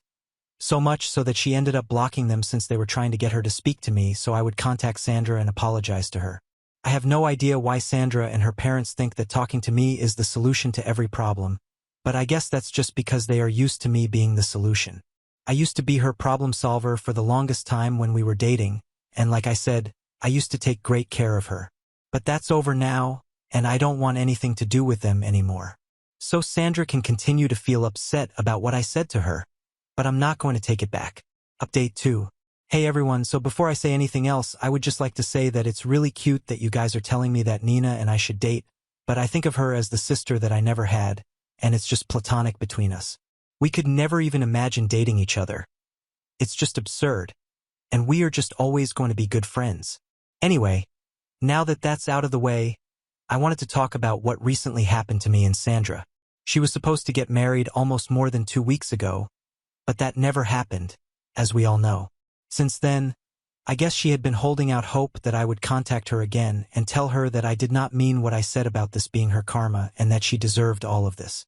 Like I had mentioned in my last update, she and her family think that I am the one to blame for everything, and speaking to me will be a solution for everything. I guess she started taking that a little too seriously because today when I came back home from work, she had her car parked outside my house and jumped out as soon as she saw me pull up. It was very obvious that she was in a very delicate state, and I could tell that she had been crying even when she was in the car because her eyes were all red and puffy. I really didn't want to fight with her, mostly because she looked pathetic and also because I was really exhausted after work. I asked her to leave politely when I saw her, but she told me that she wasn't going to go anywhere without speaking to me. She said that she had been beating herself up and feeling incredibly guilty about everything that had happened, and now she had realized it was because she had never properly been able to apologize to me. She told me that she had thought a lot about my comment that this was her karma for putting me through something like that and that she deserved this, and now she believes that if she genuinely apologized to me and I actually forgave her, then maybe things would get better for her and maybe she would even be able to get Brian back because he hasn't spoken to her ever since he walked away from the altar. It was already superstitious and I honestly did not know what to say, but it wouldn't cost me a thing to tell her that I forgave her, and if it made her feel any better, then I didn't have any qualms doing it. So she told me quite formally that she was sorry about everything that had happened between us and she wished that she had been honest and transparent with me about everything right from the beginning. It was quite awkward, but I told her that I forgive her and she's free to move on now. I didn't know what to expect after that. I thought that she was probably just going to thank me and leave, but instead, she hugged me and just started crying. She told me that she really meant what she had said about being sorry for what she had put me through and told me that she wished that she had been more honest with me right when Brian had contacted her. And then she started telling me that I wasn't wrong for what I did by refusing to talk to Brian on the day of her wedding or even saying that this was her karma. She was the one who had overreacted and had been getting defensive because she was just not ready to face the facts. But now she knew that she had been wrong all along, and she was really ashamed of herself. She told me that not only had she disappointed a good man like me, but she had also lost a good friend, and the person that she had done it all for, Brian, was not even in her life anymore and was refusing to speak to her. While she was telling me all this, she was still hugging me and crying, and I didn't know what to do, so I just let her cry herself out. It was kind of shocking, but after a while, she let me go, and she told me that she was really grateful that I had found myself to be so kind to her even after what she had done. I was quite taken aback by her behavior, but nevertheless, I told her that it was all good and that I genuinely hoped that she found what she was looking for. I also suggested that she should go back to therapy because clearly, she's having a very tough time dealing with her life right now. When I said that, she looked like she was going to start crying again, but thankfully, she did not. She told me that she had been thinking about it herself because ever since her life had started going downhill, she had been acting crazy, and she could feel it herself. She had been having several panic attacks every day and couldn't go more than 3 days without a complete breakdown, which was obviously not good. I felt really bad for her, but there was not much that I could do. so I just told her to hang in there and hope for the best. Then she finally got back into her car and thanked me for everything and then started driving away, and I finally got to ease up a little and go inside my house. It was very strange, but I guess it was the kind of closure that both of us needed. I'm not sure about her, but at least I definitely needed this because now I feel like I can move on from her. I don't have any grudges against her. I really do hope that she finds happiness in her life because she needs it. And as for me, I know that I'll be able to move on soon enough, but I feel a lot lighter now since I have forgiven her and put an end to that chapter of my life. Update 3. Hey, so it's been almost a year since I got divorced, and I haven't spoken to Sandra in a really long time. But Nina told me that she has heard from a couple of her college friends that she and Brian were able to make up again and eloped a couple of months ago. Good for them, and I really hope that they are able to make it work this time. I'm also doing much better now, and I'm focusing on work. I tried to go out on a couple of dates, but it was just not working out for me, so I've decided to work on myself instead. I've started working out and journaling, and I even have plans to travel, and I'm also going to start working on my business model since I've always wanted to start a business of my own, and Nina is also into the idea, so I might have a partner in her already. And no, we are still not dating and quite happy as platonic friends. In fact, Nina has started dating one of my cousins, and I was the one who was responsible for setting them up, so I'm quite proud of myself because they're going really strong. I guess this is not too much of an update where there is going to be a lot of drama. It's just a life update that I thought I should share with you guys because people know that things do get better. I'm over Sandra and everything that happened. I'm just looking out for my own life now. After that last interaction that we had where I forgave her and stuff, we didn't speak, but I did unblock her. We are not exactly following each other on any platform, but she wished me on my birthday, and so did I. Maybe I loved her at one point in time, and maybe she did too, but right now we are both just civil to each other, and we just want to avoid any drama. I don't think we will ever be able to be friends, but this is as good as it gets, and I'm fine with it. My life is going really well, and in a way, I'm glad that whatever happened because I think it made me a much stronger person than I thought I was. I'm definitely not saying that I would wish something like that upon anybody else, but all I'm saying is that it worked out for me, and I guess eventually it does work out for people no matter what they're going through. At the risk of sounding even more corny, I'll end this update here. Thank you so much for checking up on me. It means a lot. Now on to the next story. Story 5. I grew up overshadowed by the golden child. She tried to seduce my husband. We exposed her, and my mother framed me, refusing her faults. Hello, everyone. I need some help and maybe a place to rant. This will be a long one, so please bear with me. I, 33F, have always had a problematic connection with my younger sister, Julia, 30F. Julia is our family's golden child, which has caused me grief since we were little. Growing up, our parents always preferred Julia. She was the beautiful, talented, and all-around perfect person. Meanwhile, I was the older sister who consistently fell short of their expectations. My earliest memories include occasions when I felt invisible next to her. One memory strikes out so vividly. I was about 8 years old, and it was my birthday. I'd been looking forward to it for weeks, fantasizing about the cake, the gifts, and the attention. But as soon as Julia entered the room, everyone's attention went to her. She was just 5 at the time, but she had a talent for stealing the show. She began singing a song she had learned in kindergarten, and everyone applauded, completely forgetting that it was my special day. My parents didn't notice the tears welling up in my eyes as I watched them adore her. This was a pattern that continued throughout our childhood. Julia received the greatest clothes, the most attention, and all of the compliments. I recall feeling pleased with myself after receiving a B on a math test. However, when I presented it to my parents, they only glanced at it before asking Julia about her day. She had colored a picture at school, and that was considered more impressive. The hardest aspect was that Julia was well aware of her position within the family. She wasn't a malevolent child, but she knew how to use circumstances to her advantage. If we ever fought, as siblings do, she would scream and run to our parents, who would always support her side. I was always the one that got scolded, regardless of the situation.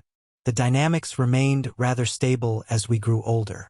Julia excelled in whatever she did. She was a straight-A student, a star athlete, and eventually a social butterfly with a large network of friends. In contrast, I suffered both intellectually and socially. I was shy, introverted, and had difficulty establishing friends. Our parents frequently compared us, always adversely to me. "Why can't you be more like Julia?" was a constant refrain in our home. High school was really stressful. Julia was a freshman when I was a senior, and she rapidly gained popularity. She joined the cheerleading squad, was chosen class president, and boys wanted to date her. I was the nerdy senior who rarely had any friends and spent the most of his time in the library. She seemed to be the center of my existence. One incident from high school still bothers me. There was a major dance coming up, and I had finally worked up the guts to ask a boy I liked to go with me. To my astonishment and happiness, he replied yes. But a week before the dance, he canceled, claiming he had invited someone else. Someone else turned out to be Julia. She had no idea I had asked him, but it didn't matter. She got to go to the dance with him whilst I stayed at home, devastated and alone. After high school, I attended a local community college while Julia received a scholarship to a prominent university. Our parents were understandably pleased with her, but it hurt to see how little they cared about my accomplishments. I worked 2 jobs to pay for my tuition, but Julia's expenses were covered by our parents. They paid her many visits, attended her college functions, and were continuously positive about her progress. Meanwhile, I had to fend for myself, both emotionally and financially. I eventually earned a nursing degree while Julia went to law school. By then, I had learned not to seek my parents' approval. I moved out, obtained a job, and attempted to establish a life for myself, but the agony of those early years never left me. Julia and I remained in touch, but our connection was strained. She was always the successful, attractive sister, but I was just myself. Fast forward a few years, I met a beautiful man named Alex, and we married. For the first time in my life, I felt truly appreciated and cherished. Alex was aware of my family dynamics and was really helpful. He helped me realize my own worth, beyond the shadows cast by my parents and sister. We purchased a home, and I began to feel like I could finally leave the past behind. But Julia returned to my life in an unexpected way. She had completed law school and was working for a respected firm. She became engaged to a man who seemed perfect in every aspect. Our parents were ecstatic and couldn't stop talking about the forthcoming wedding. I tried to be pleased for her, but old feelings of inadequacy and hatred came back. Julia asked me to be her maid of honor. I was taken aback. We weren't friends, and I questioned why she would want me in such an important capacity. But she insisted on rebuilding our connection. I reluctantly consented, believing that this would be an opportunity to repair old hurts. The wedding preparations were a nightmare. Julia was a bridezilla, demanding and domineering. Every choice had to go via her, and she frequently rejected my thoughts and proposals. It was evident that she had not changed much. She still desired to be the center of attention.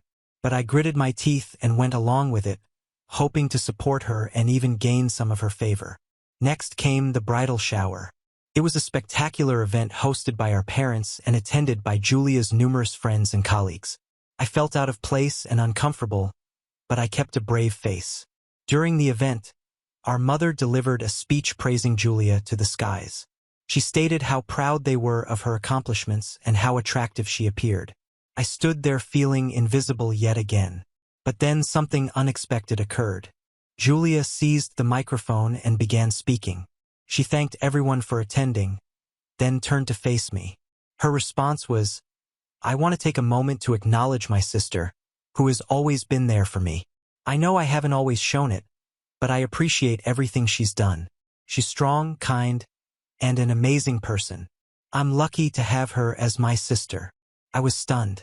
Julia has never publicly recognized me like this before. Tears welled up in my eyes, and for a little minute, I believed our relationship could alter. Perhaps this was a tipping point. However, the goodwill was short-lived. Julia called me in a panic about a week before her wedding. She had misplaced the family heirloom necklace that our grandmother had given us, and she was scheduled to wear it on her wedding day. She was hysterical, and I dashed over to assist her in finding it. We flipped her place upside down and still couldn't find it. 2 days later, Julia called me again, accusing me of stealing the necklace. She claimed I must have taken it out of jealousy. I was astonished and hurt. All I had done was attempt to help her, and now she was accusing me of stealing. Of course, our parents believed her, as they usually did with Julia. I was devastated. Eventually, Julia discovered the necklace in a drawer she had forgotten about, but the damage had already occurred. She never apologized for accusing me, and neither did our parents. The wedding went on, but I felt like an outsider in my own family. After the wedding catastrophe, Alex and I chose to concentrate on our respective lives and families. Alex, who had always been technologically inclined, began researching ways to make money online. Initially, it was a side venture, but he quickly discovered a great formula and began earning thousands of dollars. Within a year, his web projects were bringing in tens of thousands, and our financial situation had much improved. With our newly acquired fortune, we purchased a stunning mansion in a famous area. Alex surprised me with a Bugatti as a symbol of our success, and we soon had 2 beautiful children. Life was great, or so it appeared. However, my parents remained unconcerned about our accomplishments. Despite Julia's recent marital issues, they paid her periodic visits and were more engaged in her life. Julia had been living on her own since her marriage ended and was struggling with her work. She had been laid off from a top legal firm and was struggling to make ends meet. Her jealousy grew worse when she saw our success. She came over one day, claiming to want to reconnect and spend time with her nieces and nephew. Initially, I believed her. I assumed she was sincerely attempting to restore our shattered relationship. However, it did not take long to learn her genuine objectives. She started dropping up unannounced, often when Alex was home alone. She would dress provocatively and make subtle, flirty comments to him. Alex, being the faithful spouse he is, quickly informed me of her behavior. We were both stunned and outraged by her conduct. Rather than address her immediately, we devised a strategy to reveal her true colors. We installed hidden cameras in the living room and other public locations to catch her in the act. It wasn't long until we obtained the evidence we required. Julia made her move one day while I was supposed to be out running errands. She approached Alex, placed her hand on his arm, and whispered provocative things into his ear. "Come on, Alex," she said.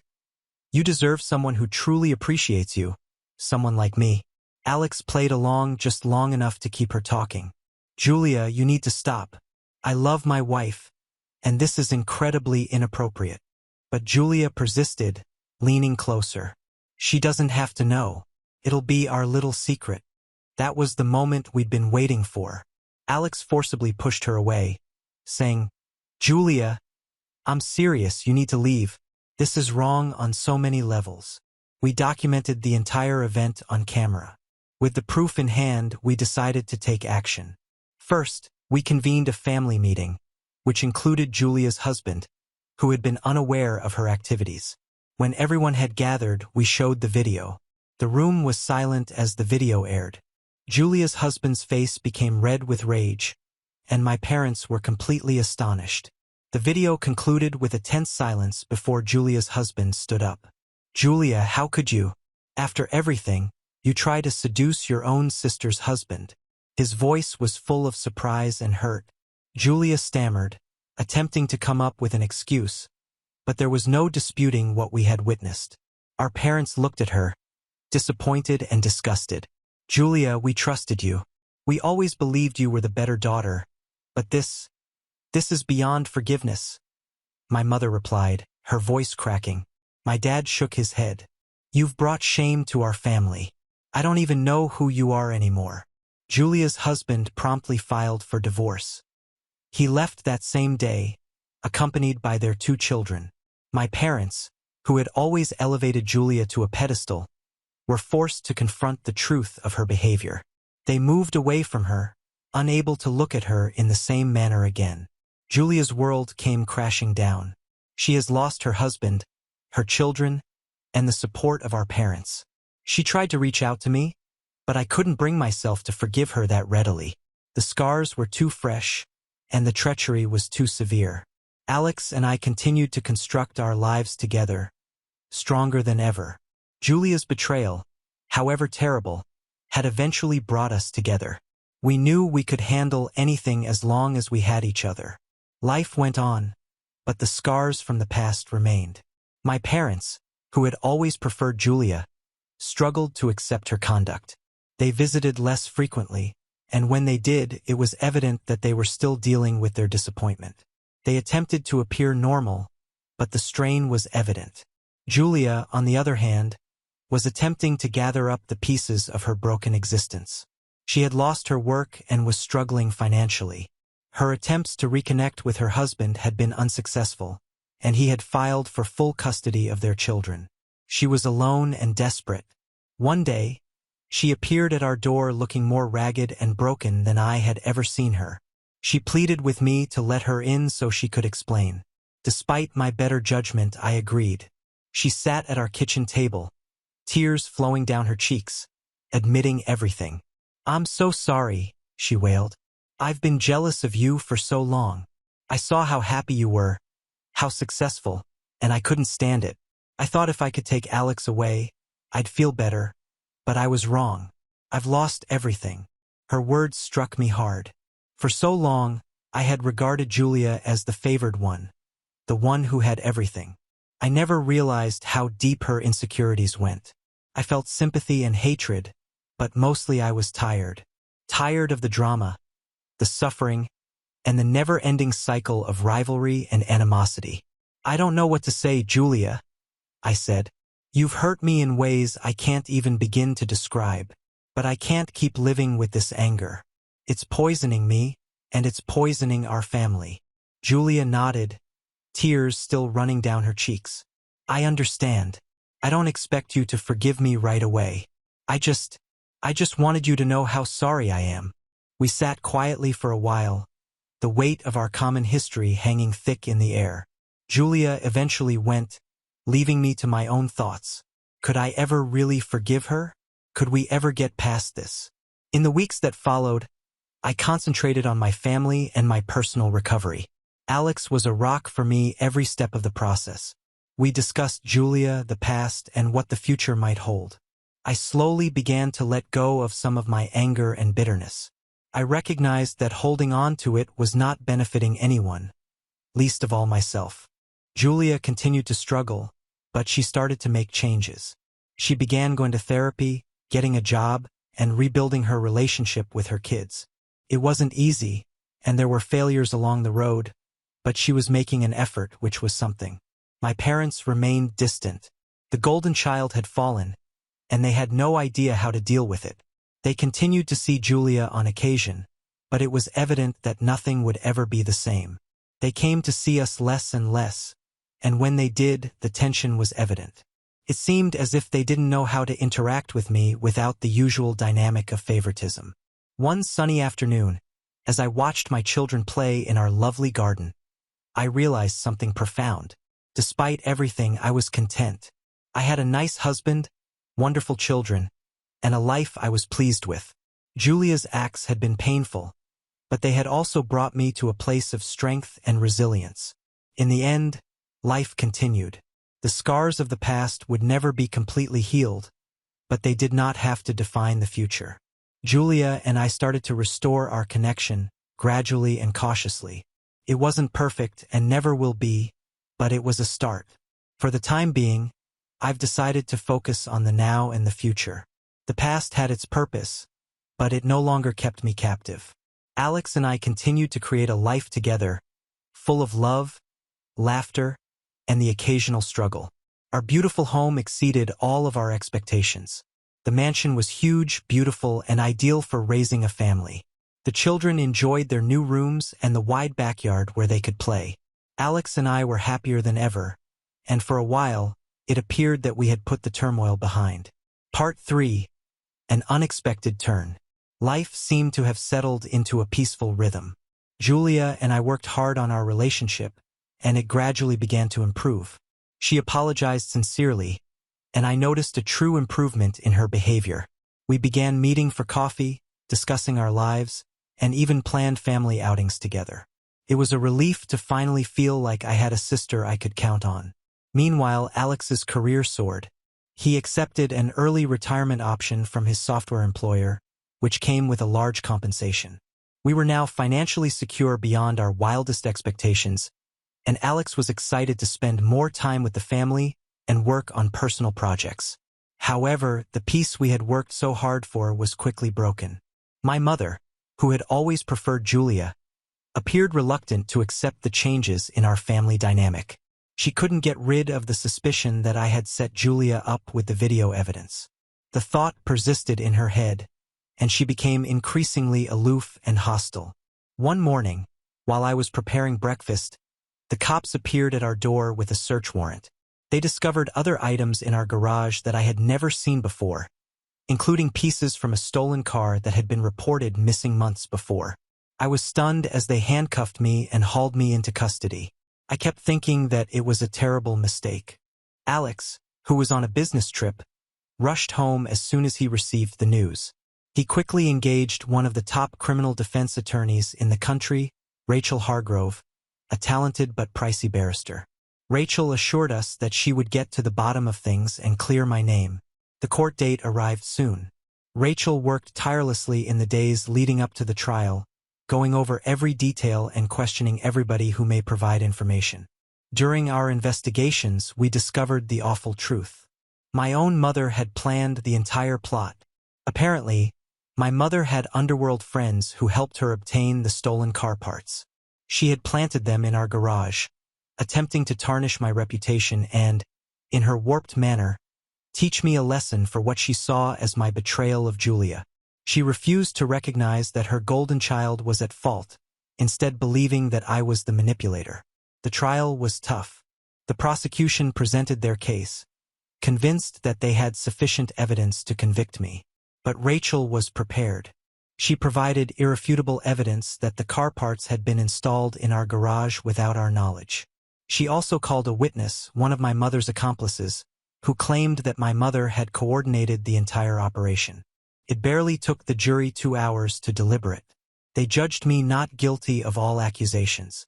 I was free, but the ordeal had left a lasting scar. My mother, however, was not so fortunate. The judge sentenced her to 5 years in jail for fraud and conspiracy. The judge made it clear that her conduct was both illegal and morally abhorrent. The courtroom became hushed as the verdict was read. My mother's expression was one of shock and rage. She never expected her scheme would fail so spectacularly. As they dragged her away, she gave me a hateful look. It was a sad moment, but I knew justice had been done. Following the trial, our family was left to pick up the pieces. Julia was horrified by our mother's behavior and suffered from emotions of guilt and humiliation. She relied on me for support, and for the first time I felt like the elder sister, the protector. Alex and I took some time to recover from our tragedy. We spent more time with our children, making positive memories and ensuring they felt safe and loved. Our bond grew deeper, and we recognized that no matter what obstacles we faced, we'd always have each other. Julia, determined to atone for our mother's sins, worked tirelessly to reconstruct her life. She acquired a new job and began dating again. She stayed close to us, enjoying the family support she had previously taken for granted. My father struggled to accept my mother's infidelity. He had always been more passive, matching her powerful demeanor, but this occurrence shocked him to the core. He paid her a visit in prison, but their connection remained difficult and distant. Life ultimately discovered a new normal. Our family gatherings were tiny, but they were full of true love and connection. We honestly discussed the past, our faults, and the lessons we'd learned. It wasn't flawless, but it was authentic, which was enough. Through it all, Alex was my rock. His constant encouragement and affection kept me going, even on the worst days. His early retirement allowed him to spend more time with us, and he launched a new business that matched his technical knowledge with his desire to serve others. We shifted our focus to the future, instilling new traditions and ensuring our children grew up in a loving and supportive atmosphere. The past would continue to be a part of our tale, but it no longer defined us. 5 years had gone since the traumatic circumstances that led to my mother's imprisonment. Throughout those years, our lives gradually returned to a state of normalcy. Alex and I continued to prosper. Our children grew up happy and loved, and Julia became a vital part of our family, having entirely repaired our previously shattered connection. Despite the anguish of the past, we were able to construct a tranquil and pleasant existence. Our family gatherings, while smaller, were filled with laughter and genuine connection. We frequently reminisced on the past, appreciating the lessons learned and the strength we found in one another.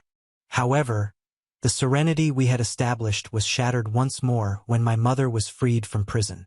She had served her sentence, but her bitterness and animosity had not subsided.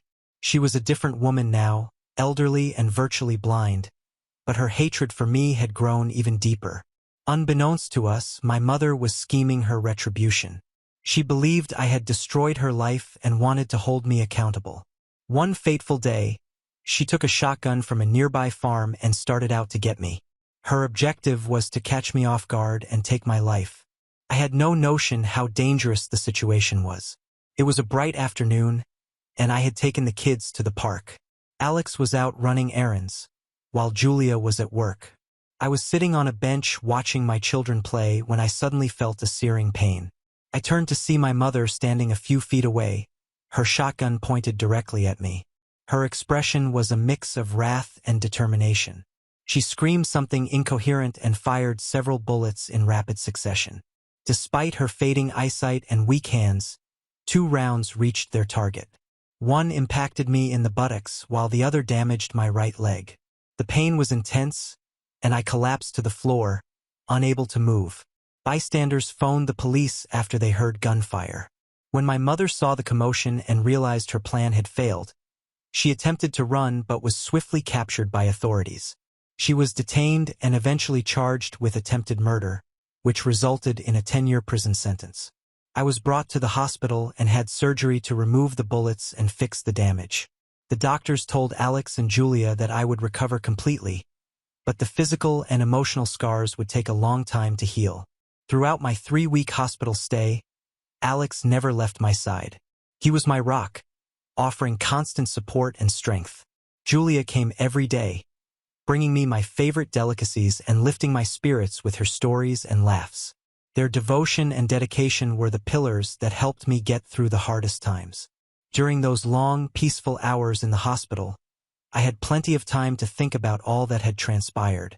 My mother's actions left me feeling shocked and betrayed, which was significant. I couldn't comprehend how she let her anger for me consume her to the point that she attempted to kill me. Despite the anguish and bewilderment, there was a strong sense of appreciation. I was alive, and I had a loving family who supported me through thick and thin. Writing this piece is my way of absorbing what has transpired. It's a chance for me to express my gratitude to everyone who has helped me along the path, who has offered encouraging words when I needed them the most. Your support has meant everything to me. The atmosphere in the courtroom was tight during my mother's trial. The prosecution provided information about her crime, and the evidence against her was overwhelming. My mother sat there, a shell of her former self, but the rage and bitterness in her eyes were clear. She displayed no sorrow, only icy determination, which exacerbated the already awful situation. The jury did not take long to deliberate, given the clear evidence of her deliberate actions. They convicted her of attempted murder. The judge sentenced her to life in prison, highlighting the gravity of her conduct and the breach of trust in our family. As she was carried away, I felt a mixture of relief and sadness. This was my mother, the woman who once looked after me, now damned by her own hatred and actions. Life after the trial was a lengthy process of recovery. The physical wounds began to heal, but the emotional scars were deeper. Alex was great throughout it all, his constant support and love providing me the strength I required.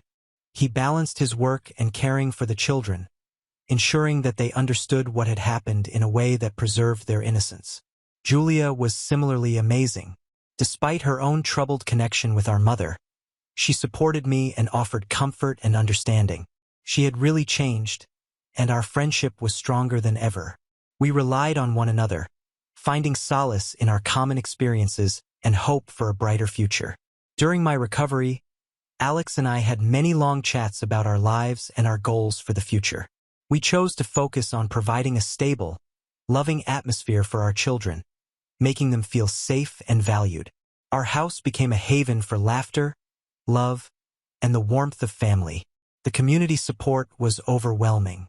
Friends, neighbors, and even strangers sent warm words and gestures. It reminded me of people's goodness and helped me restore my trust in humanity. I received numerous comments from people who had followed our tale, expressing their encouragement and sharing their own stories of overcoming adversity.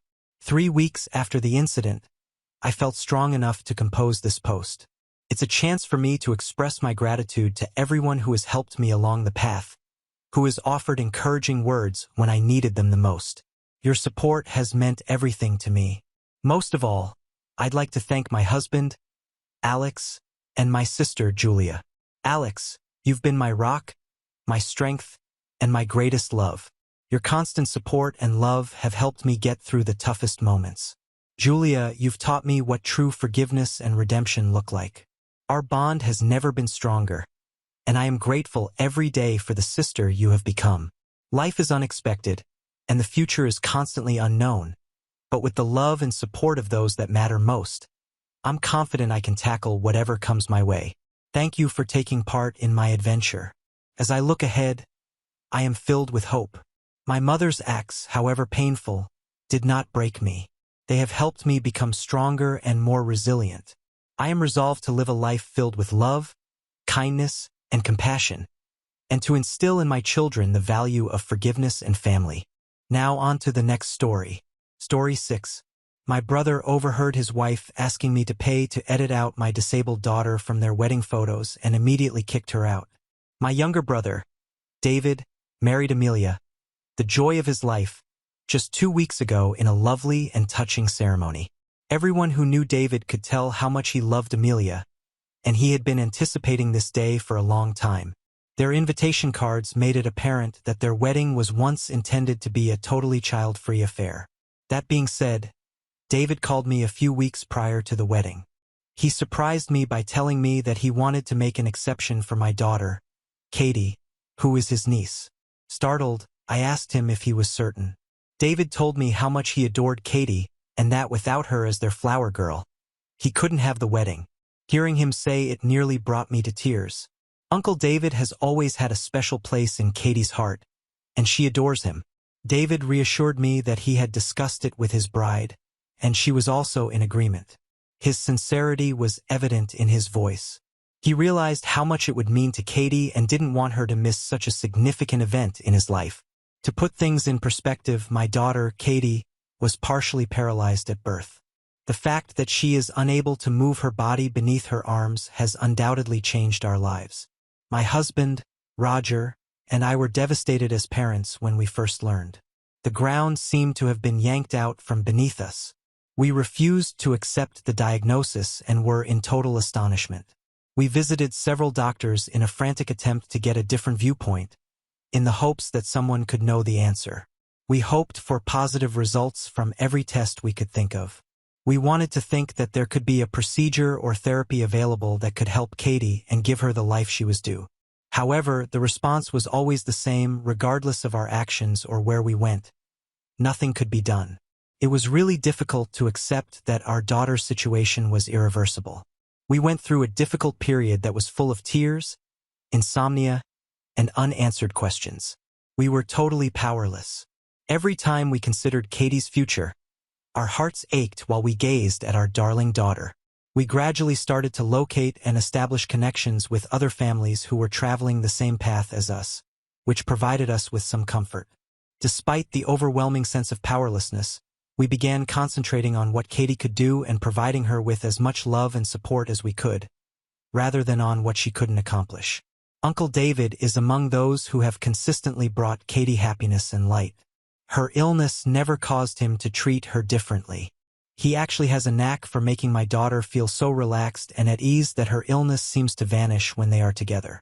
I've always valued this, especially when other family members can occasionally, even unintentionally, make situations difficult or uncomfortable. For instance, my own mother was obviously shaken when she first saw Katie after she was born and saw how paralyzed she was. Her response surprised me, even though I knew it was a tough thing for her to digest. Rather than provide consolation or encouragement, she drew me away and whispered that I ought to attempt to conceive another child, one that could walk. When I heard her remarks, my eyes widened in surprise. My mother persisted in pressuring me, suggesting that perhaps if I tried again, I would have a better baby. It seemed as though Katie's illness made her insufficient or unworthy. I was taken aback. What a callous thing it was to say. David, however, defended me right away and chastised our mother for being so callous and cruel. He assured her that Katie was ideal just the way she was and that she didn't require comparison or replacement. When he stood up for my child, I will always remember the ferocity in his voice. When I was still grieving and accepting the reality of Katie's condition, he chastised our mother for pressuring me to become pregnant. Since then, I have minimized my interaction with my mother and have forbidden her from spending any alone time with Katie. In the meantime, David would visit my daughter every weekend, rain or shine, simply to be with her. They would play games, watch ridiculous shows, or just joke around for hours. Katie would light up for a few hours on those weekends in a way that was so innocent and happy. She could simply be a child enjoying herself with her worldly favorite. Both she and we have benefited from their relationship. I was, therefore, really moved when he called to ask if I might make an exception so that my daughter may attend his wedding. In addition to being a lovely way for David to celebrate their relationship on his special day, I knew that letting Katie be there would mean the world to her. I was thrilled for Katie to be a flower girl, so I consented to bring her along. I don't believe his wife, Amelia, was as excited about the prospect of having Katie at the wedding as David was. Amelia contacted me directly a few days after David called to give me the invitation for Katie. She told me that in order for her to let Katie attend their wedding, she had some requirements. The conditions annoyed me because they were strangely detailed. Initially, Amelia demanded that Katie wear a beige dress, which she described as flowing and appropriate for the wedding atmosphere. She also stated that Katie's hair had to be styled so as not to detract from the beauty of the wedding. Her demands were so domineering that I was surprised, but I decided to keep my mouth shut. After all, we had to follow her wedding theme because it was her wedding. I nodded in agreement and promised to follow her instructions because I didn't want to cause any conflict or discomfort for David. Ultimately, my top priority was for Katie to be able to support her uncle. I went out right away and got Katie a gorgeous beige dress. Amelia urged me to purchase it since it was understated yet sophisticated. My daughter would feel unique, I knew, since Amelia had requested that I give her a photograph of the outfit after I bought it. I snapped a picture of it and sent it to her. To my astonishment, she wasn't satisfied, even though I had anticipated she would be. Amelia soon responded that the garment appeared lifeless and was too bland. "I would like something a bit more colorful," she replied. I was perplexed and angry. Isn't this precisely what she requested? I didn't want to protest or argue, though.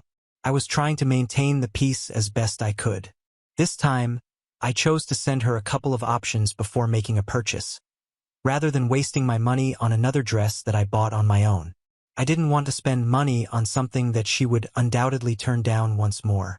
When Amelia eventually selected one of the outfits I had received, I was astounded by what I saw. The dress she picked was almost the exact same shade of beige as the one I had previously purchased, which she had critiqued for being too beige. The slightest trace of a pinkish tone, which was almost perceptible, was the sole difference.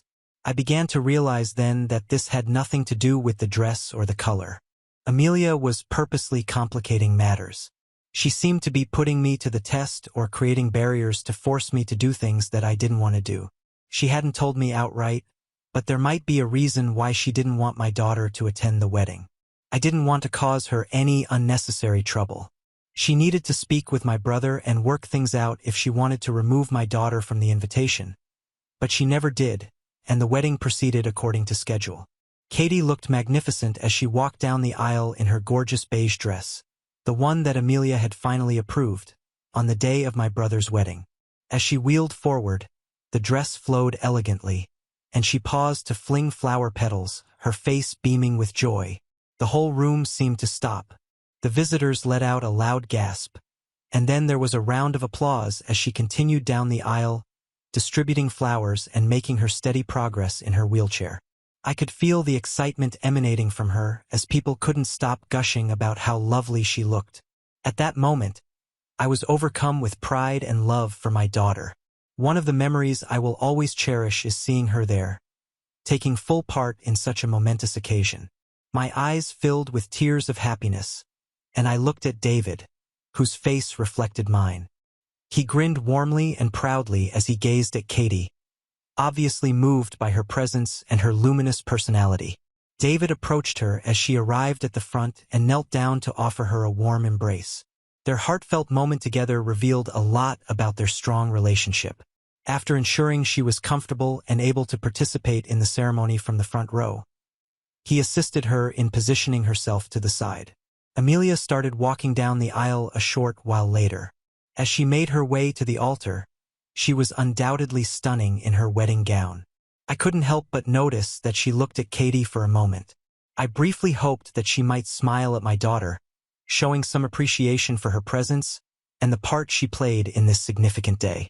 However, without even a faint grin, Amelia gazed past Katie and rolled her eyes visibly. It was impossible for me not to feel disappointed. Nevertheless, I decided to ignore the idea because I didn't want anything to ruin the day's happiness. I was ecstatic for my brother when David and Amelia exchanged vows and the officiant pronounced them husband and wife. Nothing else mattered at that time. Since he had at last found someone with whom to share his life, his happiness filled my heart with pride and happiness. We got together as a family for photos during the photo session following the ceremony. David made sure Katie was in every photo we took, and the love and solidarity we all had that day were captured in a ton of images. I couldn't help but notice that Amelia seemed a little strange during the photo shoot. I initially assumed that she was simply weary because she kept huffing and moaning heavily. Weddings are tiring, so perhaps she just needed a respite from shooting so many pictures. However, her behavior got more difficult to ignore as the session went on. Amelia's expression changed considerably as David took Katie up and held her in his arms for a photo. Her eyes were fixed on them, and she had a dissatisfied smile that wavered. Though subtle, it was obvious enough to unnerve me. Amelia approached me after we had taken a number of shots with Katie, asking if I could wheel her out so she could take some pictures with her family alone. Her tone was courteous but short. I was surprised by the request, but I granted it. Katie and I went to the reception to sit with my parents. I was fortunate to have a daughter like her, my mother said, acknowledging my daughter's beauty.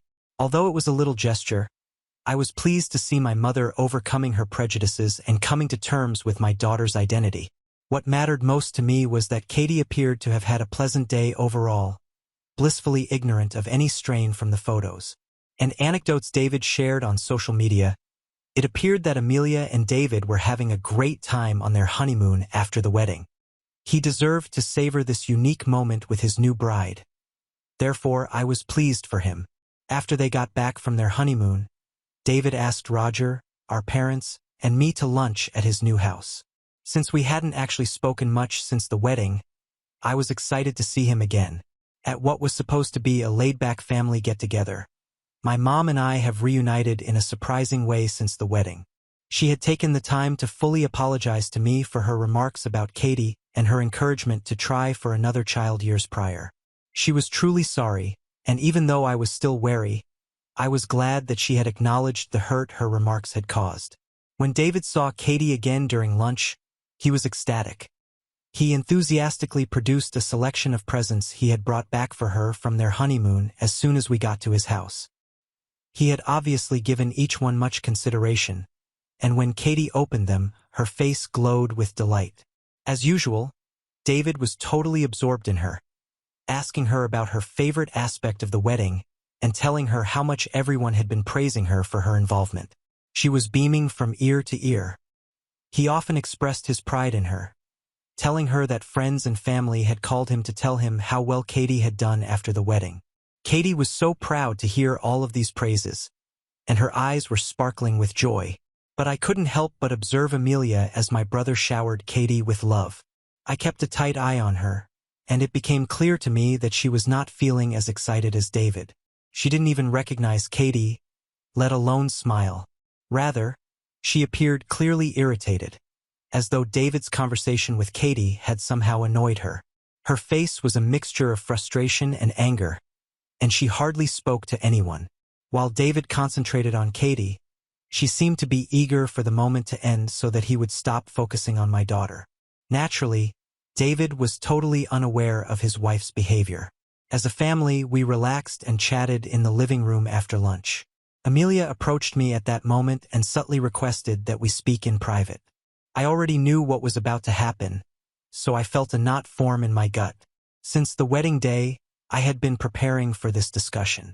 I nodded in agreement, bracing myself for what I knew would be a challenging conversation. We sat down to chat after Amelia showed me to one of the bedrooms. She began by praising me for doing a fantastic job with Katie, meeting all of her requirements, and honoring my promise about how Katie would look at the wedding. I thanked her and nodded, explaining that it was her special day and I wanted to show her respect. After a moment, she said that although she valued my work, she had been bothered by something ever since the wedding. My heart fell. Amelia brought up the wedding pictures on her phone and browsed through the photographer's selection.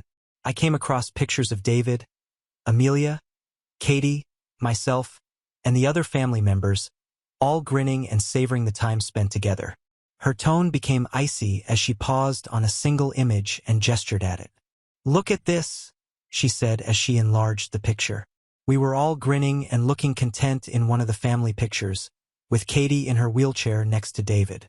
Katie gave me a disdainful look as Amelia's finger lingered over her. Her voice was piercing and poisonous as she asked, "Do you see how your stupid kid in a wheelchair is ruining the vibe of the entire picture?" I had trouble breathing for a while. I was stunned. How could she have spoken about my daughter in such a callous and nasty way? I was instantly filled with rage. It was intolerable that my darling daughter, who had done her best to join in the festivities, was now being held responsible for spoiling the mood. I retorted, reminding Amelia that she was aware from the beginning that Katie was in a wheelchair and that she had no right to talk about Katie in that manner. My daughter had no choice but to pose for pictures. How else could she have possibly participated? I responded. Despite my arguments, Amelia sneered and said, "That's not my problem," adding that seeing Katie's wheelchair in every photograph was an eyesore that had made it difficult for her to see the wedding photos. She went on to say that I ought to compensate her for allowing my daughter to ruin her wedding. As if that weren't enough, her arrogance horrified me. I was so surprised that she would make such an absurd demand that I raised my voice and asked her what sort of compensation she was even referring to. Amelia hit me with her actual demand at that point. According to her, I would have to hire a photo editor to either remove Katie from the wedding shots or, at the absolute least, make her appear to be wheelchair-free. I let out an incredulous gasp. How could she possibly believe it was okay to remove my kid from the wedding pictures or change her identity for the sake of appearance? This was the tipping point. I was at my breaking point. "Are you serious?" I yelled, my voice full of incredulity. "You want me to pay someone to erase my daughter or pretend she isn't in a wheelchair? You're an a-hole, Amelia. I am proud of my daughter exactly the way she is, and I will not be paying for any kind of Photoshop. If you had such a problem with her being part of the wedding, then you should have never let her be the flower girl in the first place."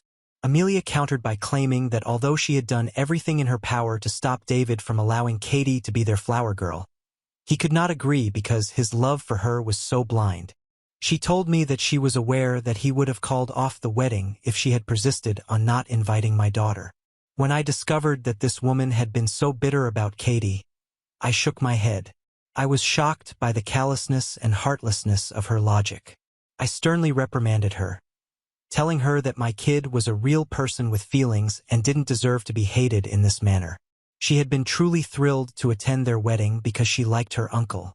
Now that Amelia was my sister-in-law, she certainly didn't deserve to be treated this way. Amelia, however, seemed unconcerned. She countered by claiming that Katie and I were both attention seekers and that I should remember that Katie's disability was the sole reason people had taken such an interest in her during the wedding. Something inside of me exploded at the disgustingness of her comments. My long simmering anger suddenly erupted, and I slapped Amelia before I really realized what I was doing.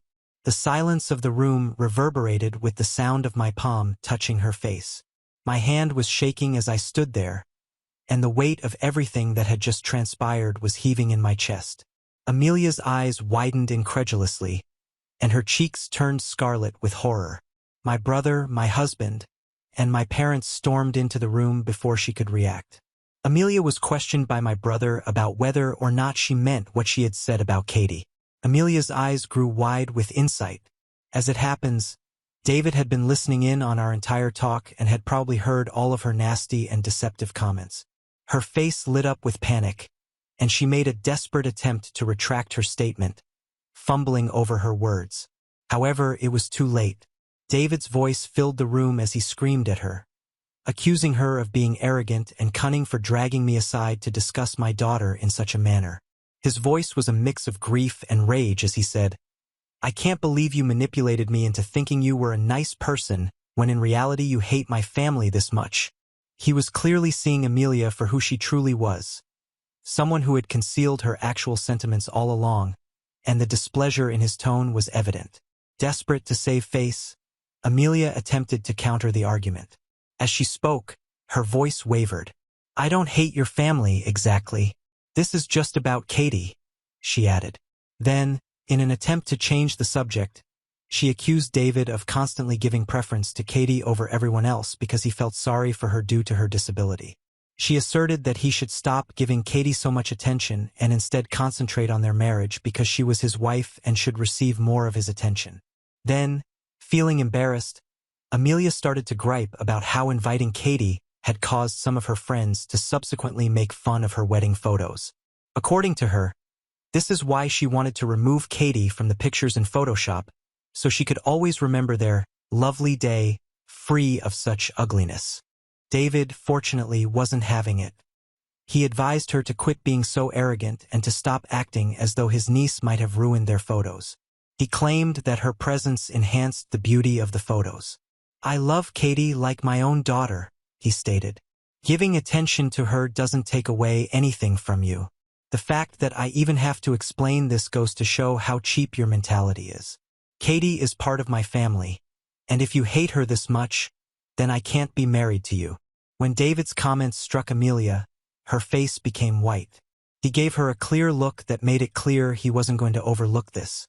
"You're an ableist," he continued, repeating what I had said before. "The fact that you continue to justify your behavior means that you will never change. I do not want to be married to a cruel woman like you. Pack up your things and go back to your parents' place." Still in disbelief, Amelia attempted to protest again, but my mother, who had been silent until now, finally interrupted, clearly furious. She was upset at the circumstance, stating that although it was one thing to not enjoy the attention Katie got at the wedding, it was cruel to think of removing her from the photos.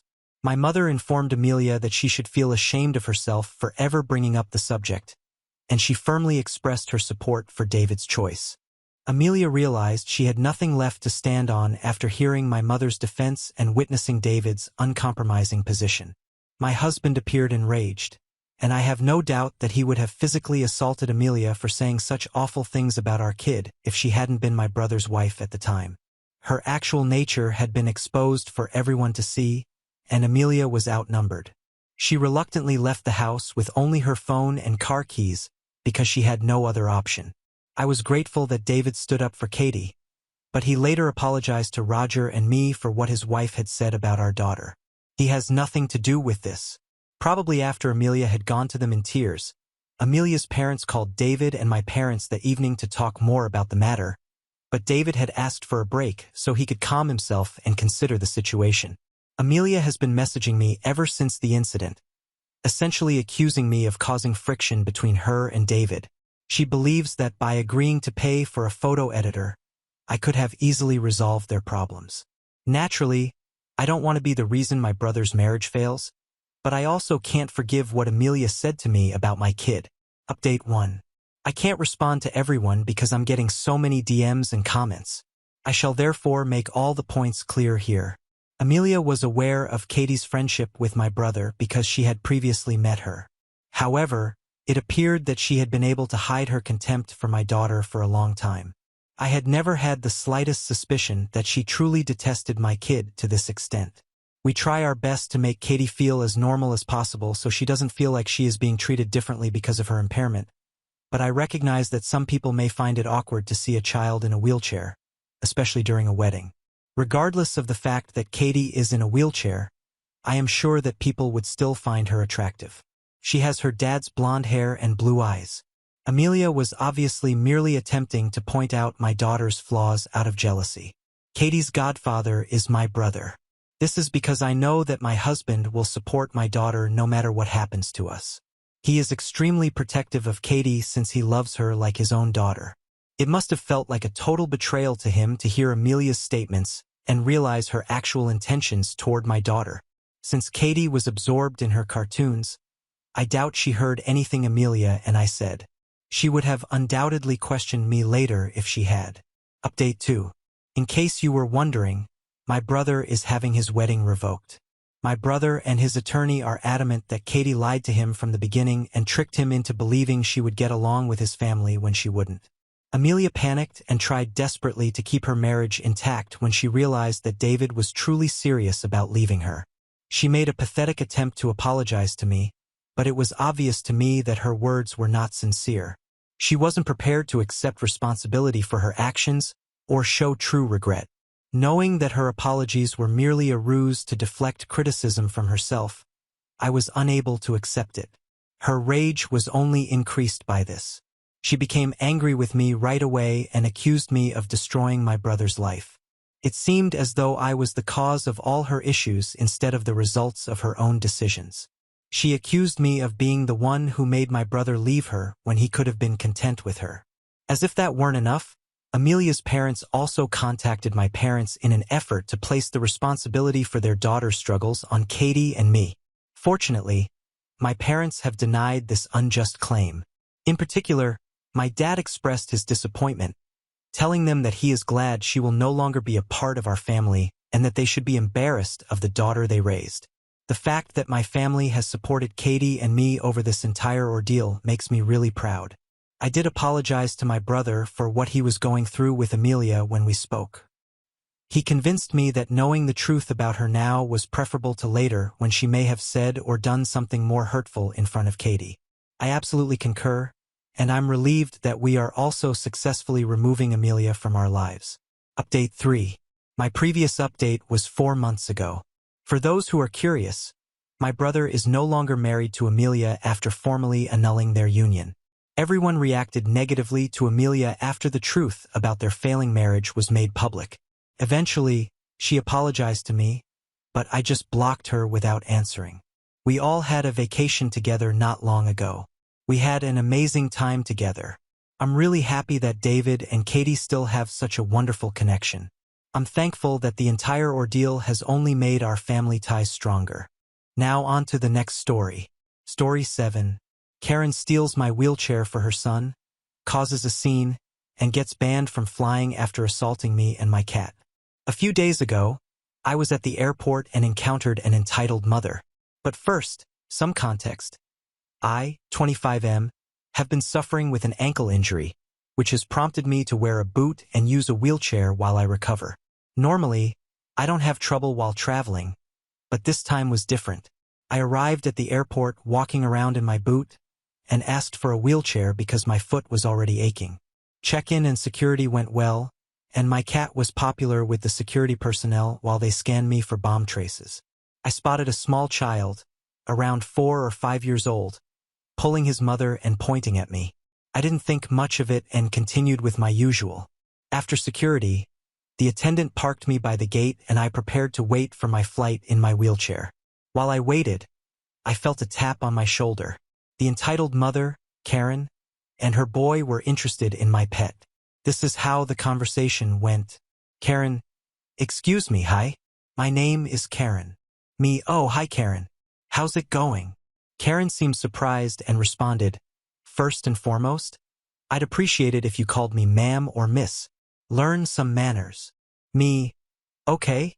Did you need something? Karen sighed and asked. I need you to get up. I was perplexed. Is everything all right? Did I get on some of your stuff? I can relocate the chair if necessary.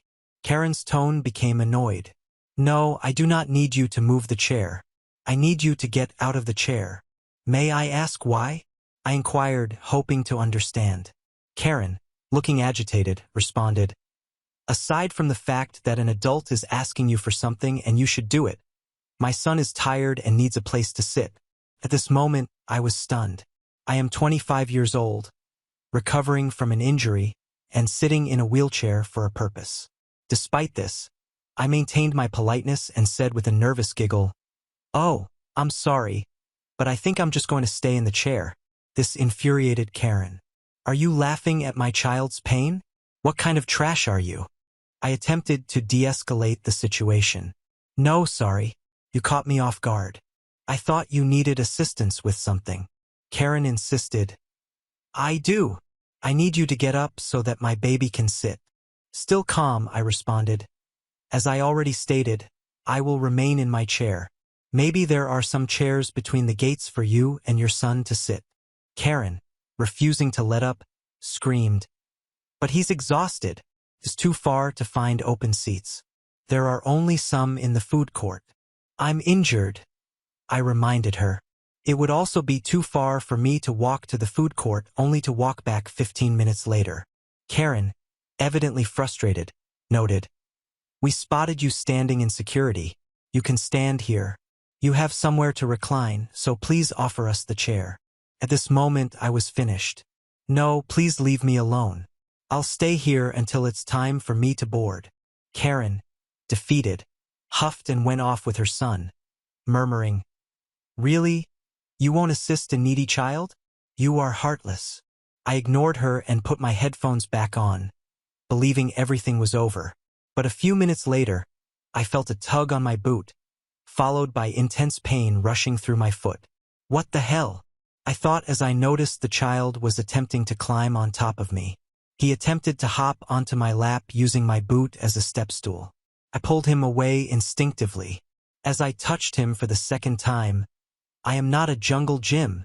I removed my headphones and saw the child on the ground, wailing and throwing a complete tantrum.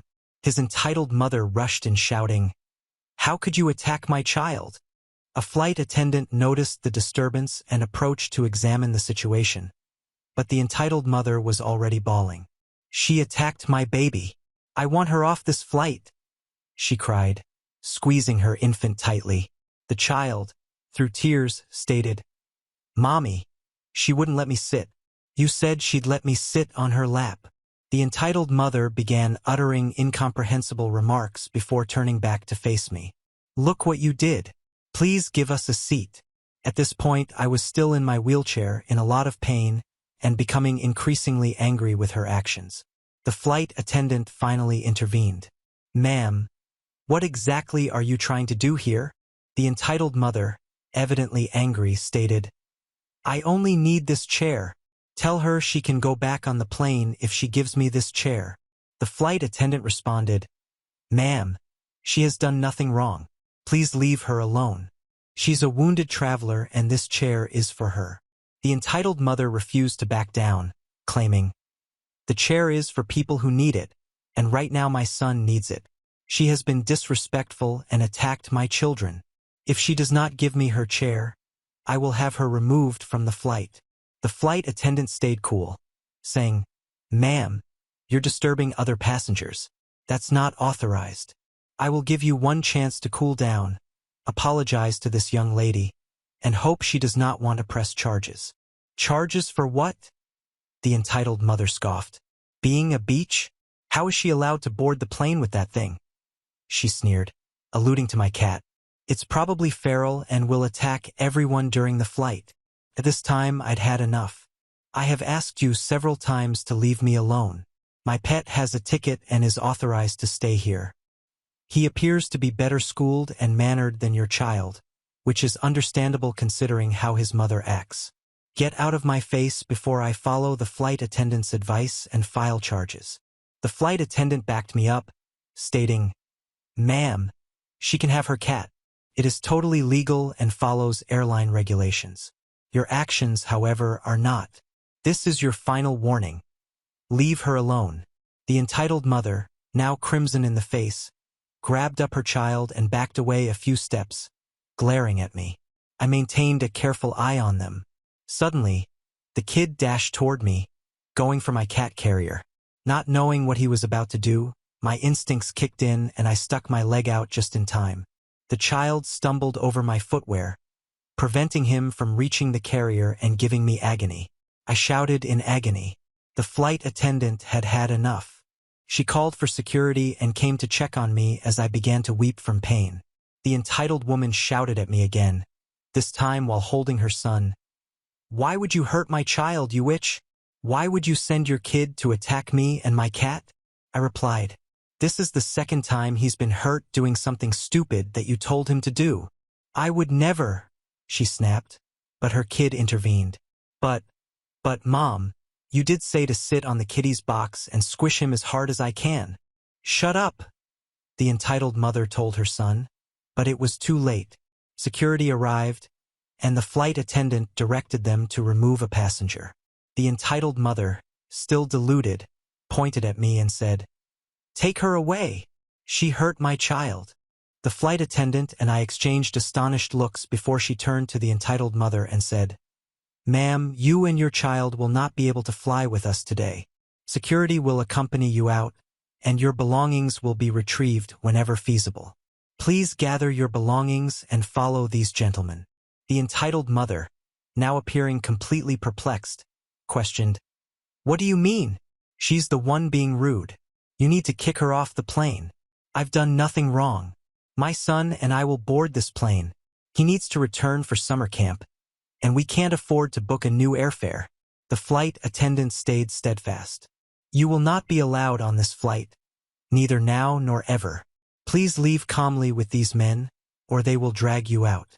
The entitled mother attempted to complain again but eventually got her child and departed with security, cursing me and screaming about how Jesus has a special place for people like us. I was finally able to fly freely, albeit my ankle absorbed the brunt of the impacts and I ended up spending more time in the booth than expected. The airline called to get my statement and offered me vouchers as compensation for my troubles. They also informed me that the customer had been forbidden from flying with their airline in the future. I believe they're just relieved I'm not filing charges.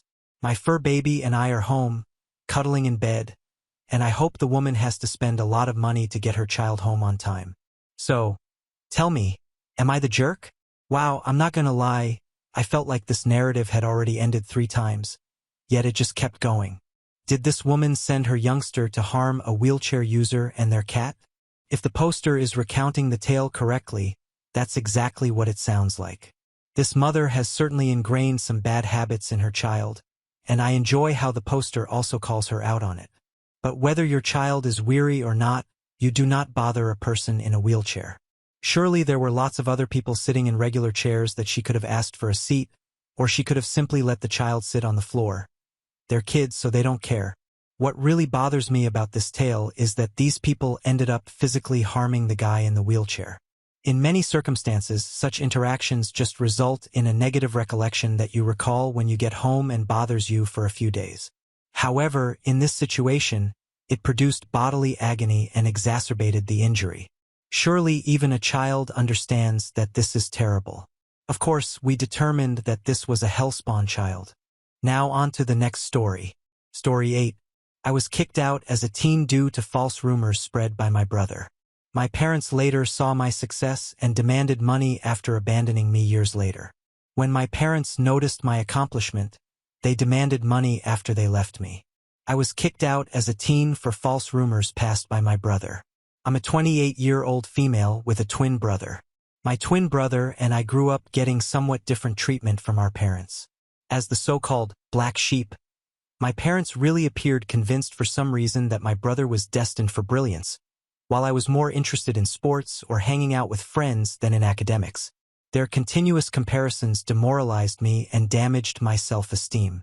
I was treated like an afterthought as a child, having to watch my brother throw lavish birthday celebrations with friends while I was never even allowed to bring guests back to our house.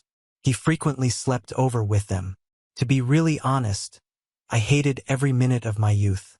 My grandma seemed to be the only family member who really gave me any thought. She always brought my preferred chocolates and sometimes dropped a few bucks to me so I could treat myself later when she visited us. This obvious preference for my twin brother evolved over the years into emotional abuse aimed at me. My parents would publicly criticize my hobbies and academics. No matter how hard I tried, I could not seem to satisfy their ideal of the perfect child. Though I excelled in athletics, they forbade me from engaging in extracurricular activities since they wanted me to focus exclusively on schoolwork, exactly as my brother. It was annoying, and as a little child, I felt powerless. I was grounded once again later in my sophomore year. This time, the crime was having Snapchat on my phone. Unlike all teenagers my age, I had done absolutely nothing wrong except I had downloaded this app to keep in touch with my buddies. But since my parents had prevented me from talking with my pals, this was a major offense and a betrayal of their trust, said my parents. They went bats-hit insane on me, dumped all of my stuff around the room, then removed the doors from their hinges, and informed me I would have no privacy as long as I lived under their roof. Seeing my parents treat me this way, my identical brother made my life worse instead of helping me. Our parents' unfair behavior produced a poisonous surrounding that let him take advantage of the circumstances. He started lying about me, accusing me of things I never did so he might get away with everything. Should he steal something, he would easily point the finger at me, and my parents, already inclined to view me negatively, easily accepted his falsehoods.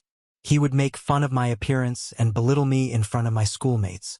Still, I had a large group of friends at school because I was friendly and open about forming relationships. But my twin, an introvert, felt uncomfortable and started to hate that I could interact with people when no one came up for his birthday at our 14th birthday celebration. This jealousy peaked, while in sharp contrast, my friends took me for ice cream, and I had an overall great day. I have no idea why his friends did that to him. This enraged my brother still more.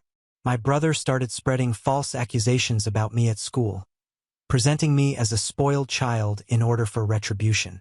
Since our parents liked him more, he misled everyone by saying I was physically mistreating him at home.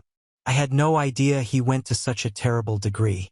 He would punch himself carefully, causing injuries like a black eye or bruised shoulder in order to create evidence.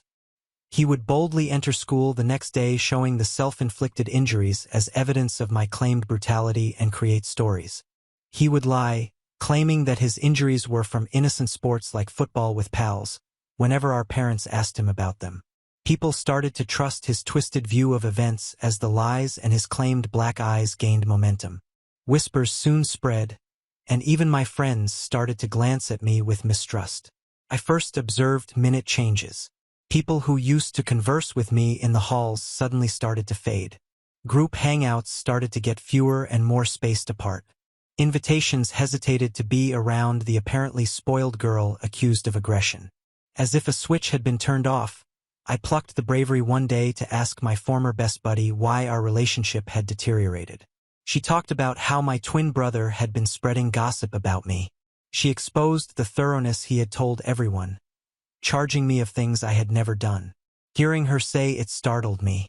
The sensation was one of mistrust mixed with incredulity, as though the ground under me had collapsed. Someone I grew up with, my brother, was fabricating stories about me, accusing me of doing things I would never have even considered. That was a devastating betrayal that left me with a knot in my gut and a weighty heart. The day I addressed my brother at school, he chose to ignore me. When I urged him to stop lying about me, he grinned at me and told me I deserved to rot alone. His falsehoods and actions were beginning to worry me. Thus I found it difficult to express myself.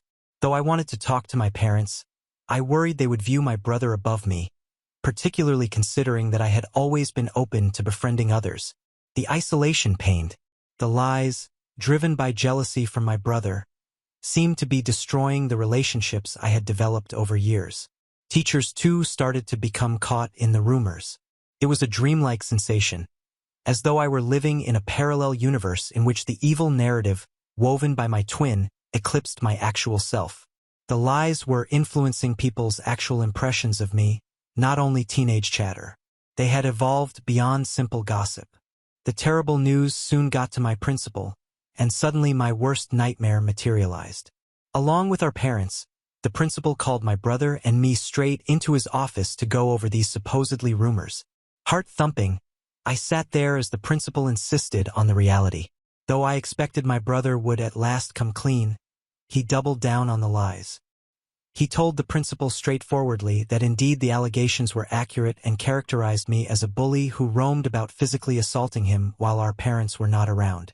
I found it hard to believe my brother kept telling this twisted tale about how I was furious at him for getting more attention from our parents, and shock flooded over me. Though everything of it was lies, he stayed to his tale like glue. Hearing my brother's tale, my mother started to cry. She grabbed onto my brother as if he were some sort of hero, telling my brother that he was brave to speak up and that he would be ensuring nothing would ever happen to him. My dad sought to console him. That day, I tried to defend myself by begging the principal that everything was made up. Desperate to swim to the top, I felt as though I was drowning in a sea of accusations. Yet my brother persisted in saying that I was this furious, aggressive person, venting daily on him. As my mother clutched onto my brother, my tears kept flowing, and I started to see accusing stares. It was like battling a wall of belief in my brother's invented narrative. Saying the school didn't accept bullying and that these were reasons to punish me. My principal chastised me severely. I begged him not to suspend me, but he shook his head, declaring he couldn't let it slip. Tears running down my face, I begged him to understand that I did nothing to my brother. The principal insisted that I would be suspended for 10 days so that others may learn from this never to bully anyone. It really hit me, and I started crying even more, almost asking him to think twice. Furious and ashamed of the overall state of affairs, my parents hauled me from the principal's office. I refused to go. They were not understanding what I intended to provide as my argument. We left the institution, my heart weighed with shame and frustration. Things changed dramatically when we arrived home. Out of the blue, my dad started packing my stuff. Startled, perplexed, I had no idea what was occurring. When my mother questioned him what he was doing, he simply yelled that he cannot allow my brother to live in the same house anymore. I begged my brother to give them the truth, almost on my knees, but he stayed frigid, unmoved by my tears. After finishing packing, my dad dumped the luggage into our foyer. Still pleading with my dad not to kick me out, I grabbed onto his legs. Like a dream coming to pass, a bully like me didn't deserve to dwell in his house, he told me, and he would ask his mother, my grandma, to come fetch me up should she so want. The planet seemed to have collapsed under my feet. Surrounded by my stuff strewn in the foyer, booted out from my own house, I stood there shocked. My grandmother did show up finally. She helped me get into the passenger side by gathering all my stuff and arranging it in the car. Before approaching my parents' front door, she checked to be sure I had on my seatbelt. She rang the doorbell, then started to shout at my dad for treating me this way. When he opened it, she cautioned him sternly that she would not hesitate to engage the police or CPS should he ever approach me or try to get in touch once more, as what he had done to a child like me may eventually land him in prison. Trying to avoid responsibility, my mother said it was mine, but my grandmother wasn't feeling it at all, emphasizing that I was only a young child who deserved not to be abused in such a merciless way. She stood her ground, defending me. I had never felt such power in my life till then from my grandmother. She trusted me rather than cowering to my parents as they thought. We finally left my house, the only place I had ever grown up in, behind us. It is impossible for me to adequately describe how intolerable the suffering I went through during that period. Though my grandma begged me to, I recall simply crying on the bed and not eating anything. She was likewise startled when I told her what my brother had done. She told me she thought my side of the story, and it made me glad at least one person had my back. The idea of going back to school was like stepping back into a lion's den. Once the 10 days of suspension ended, the faces of my students told volumes as I walked into the known hallways. Judgment, murmurs, and sidelong glances. The weight of the unfounded charges hung in the air. My brother, meantime, deliberately disregarded me and behaved as though I didn't exist. A few people who saw him as the victim of my assaults and agreed his side of the story had grown friends with him. No matter how hard I attempted to present my side of the narrative to anyone, it was ignored. I was an outsider, labeled unfairly, and carried around like a shadow wherever I went. The classroom, the cafeteria, the hallways. The eyes that locked with mine were contemptuous and mistrustful. I started to go alone. I would head down, show up for every class, have lunch by myself in the cafeteria, and head straight home. I had no friends, and it seemed as though everyone just didn't want me there. My parents never once phoned to see how I was doing throughout all this. My grandma would tell me again and over that life would finally be good and that this was not my fault. Having decent marks when I finished from high school, I was looking forward to college, where maybe I would have a better life. I first felt what freedom felt like only when I left for college. Nobody was monitoring my shoulders, none was comparing my marks, and none was trying to challenge me.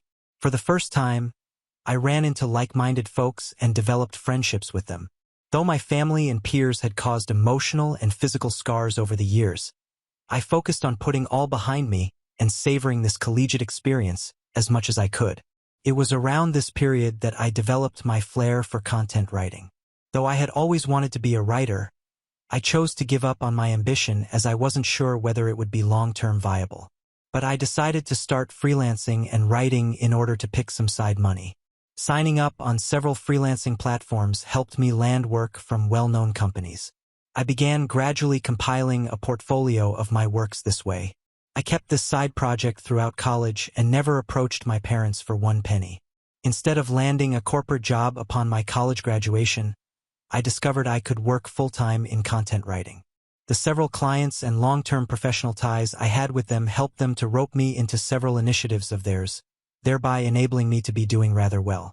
Having a respectable freelancing profession let me travel the globe as a digital nomad in addition to making me financially independent. Though it was certainly not easy, traveling helped me heal from the past. I grabbed as much as I could and gambled on myself.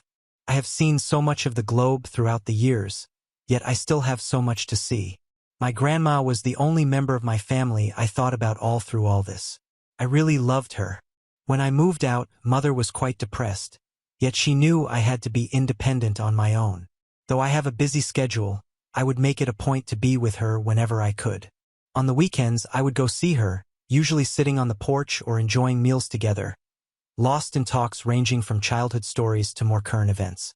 On weekends, I would spend whole days assisting Mom with housework or taking her for a leisurely stroll to the neighborhood park. Lately, I finished one of the most significant assignments of my career.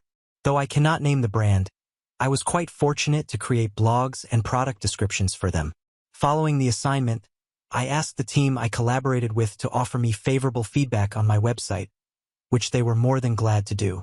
Knowing working with this brand was a big event, so I grabbed screenshots of some of their evaluations to publish on Instagram.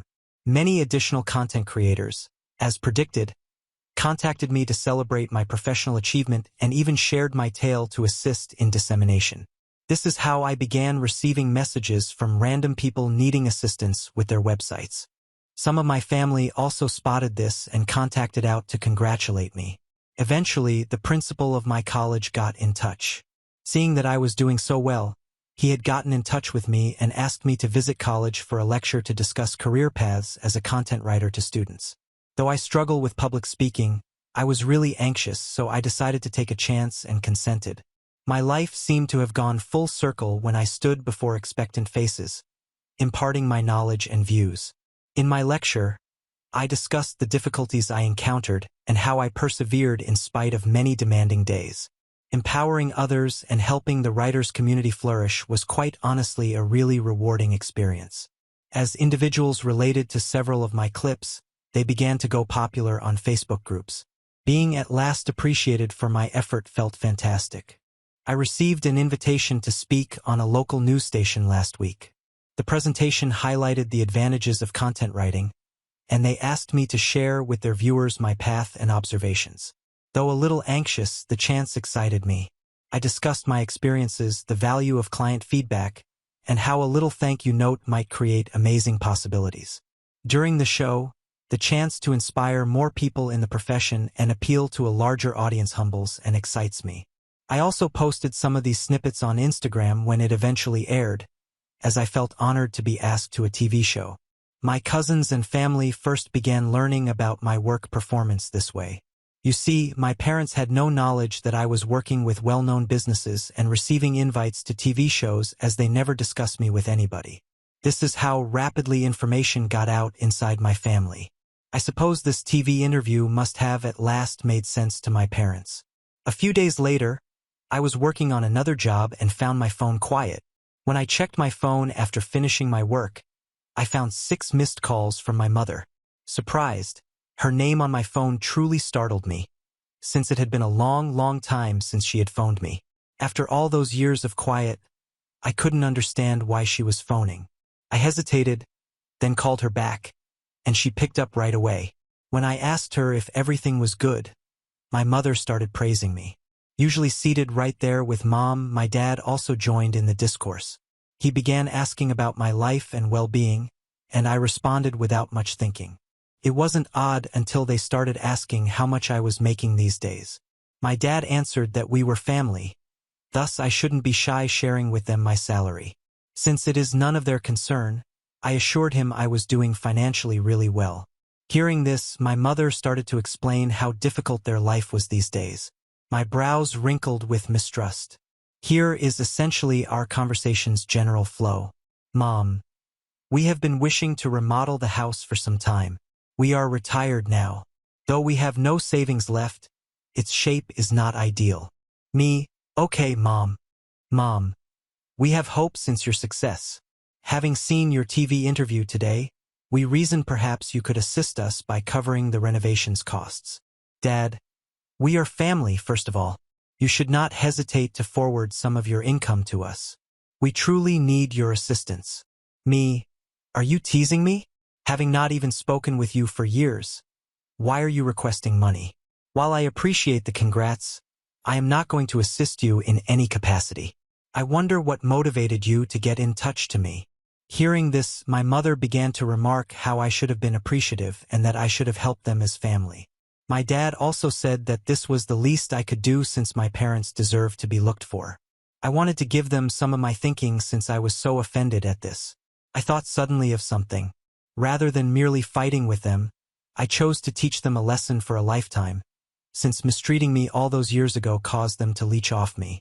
I informed my parents I would be ready to assist them should they agree to my requests solely. My dad asked me perplexingly what they were. I immediately set out my demand. If they sought my assistance, they had to openly acknowledge in front of our family and friends that my brother was the brains behind the nasty allegations damaging my name. Believing their lies and manipulation would help them to humiliate my brother the same way they had humiliated me before everyone.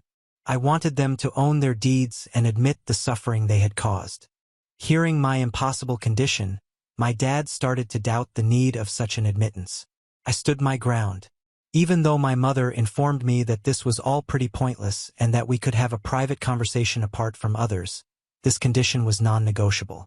That was what any help they sought for in the future required. My dad spoke up as the tension grew, stressing his part as my father and underlining that it was my obligation to assist my needy family. Emphasizing the years they had spent raising me, my mom in a last-ditch effort urged me to act morally and assist them. Their abrupt appeal struck me as ironic.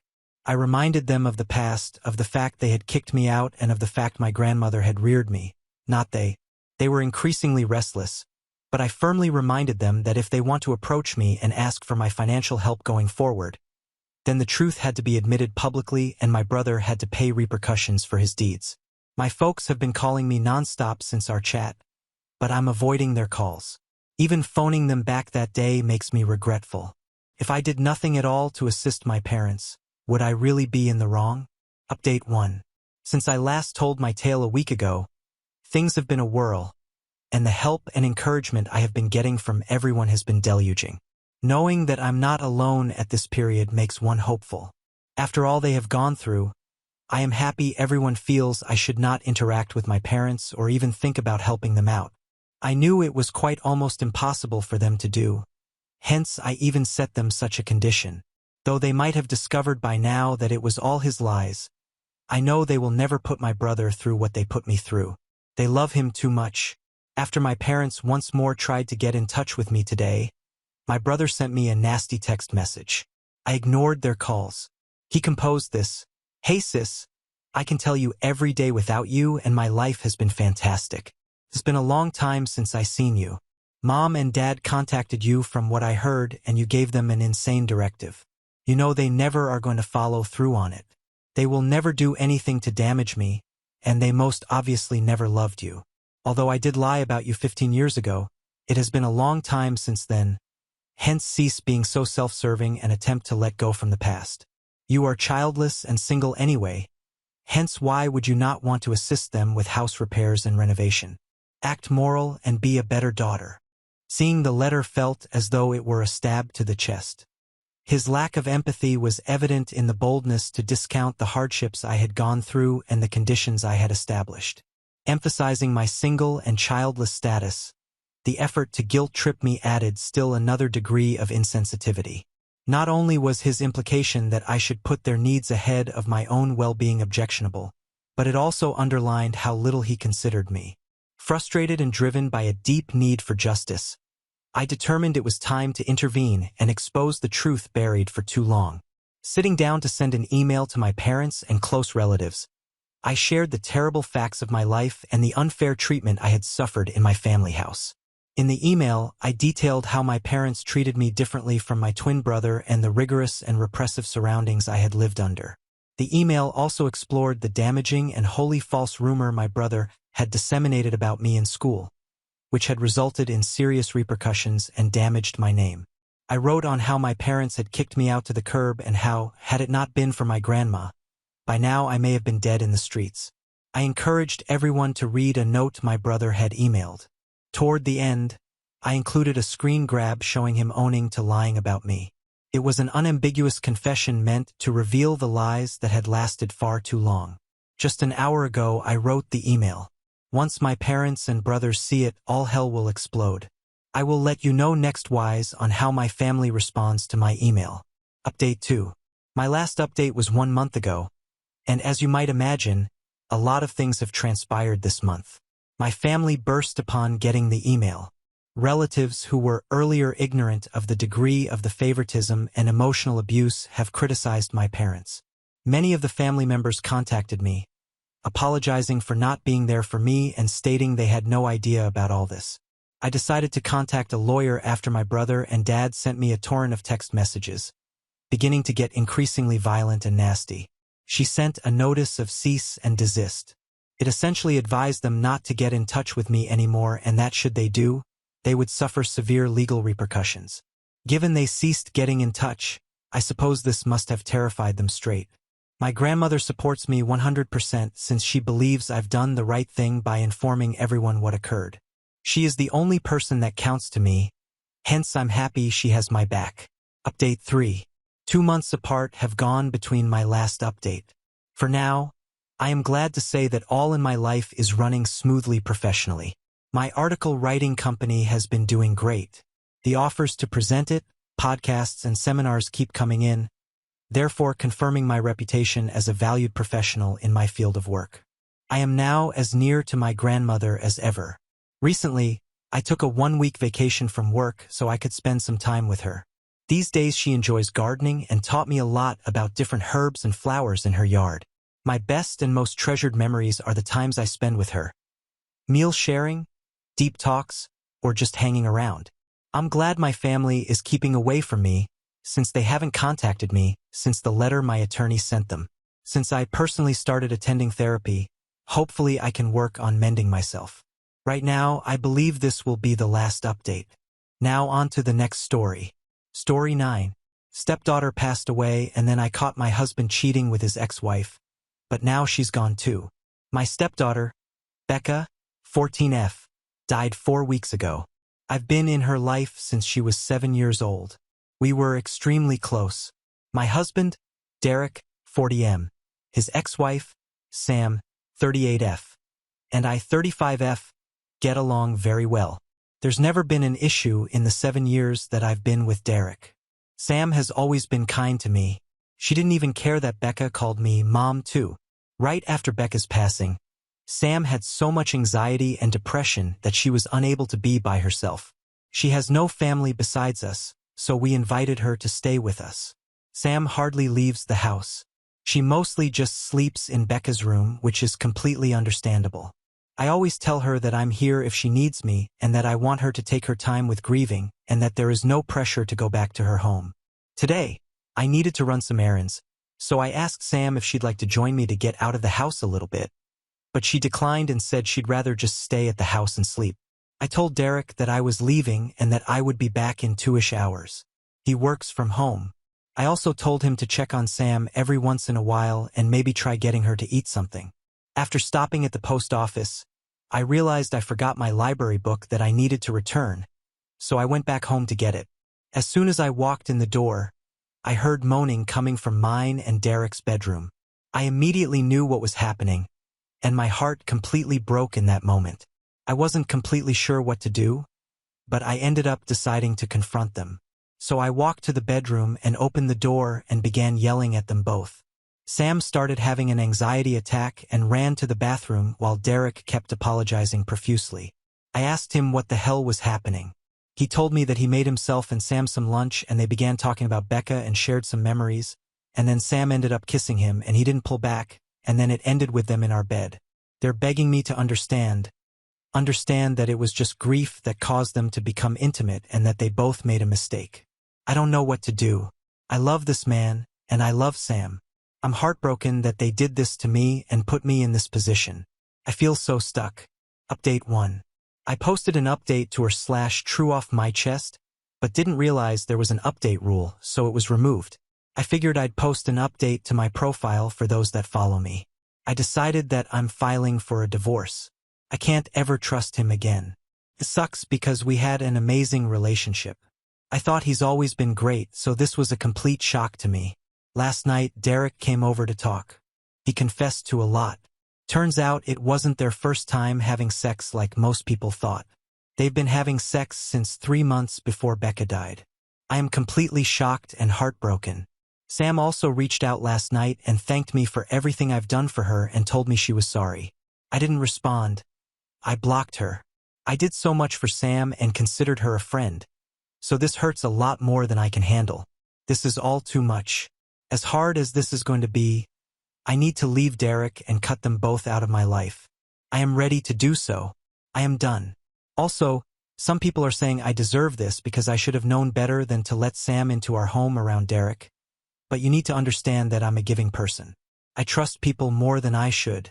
I truly thought Sam was an amazing person. I know it's unusual to become friends with your husband's ex-wife, but it's just how it went for us, and I shouldn't be blamed for what happened. Thank you to everyone who commented nice things and for the kind messages. You've all been helpful during this insanely difficult time. I appreciate it. Update 2. I'm getting questions about some things, so I figured I'd answer a few of them. Have I told anyone about what happened besides my mom?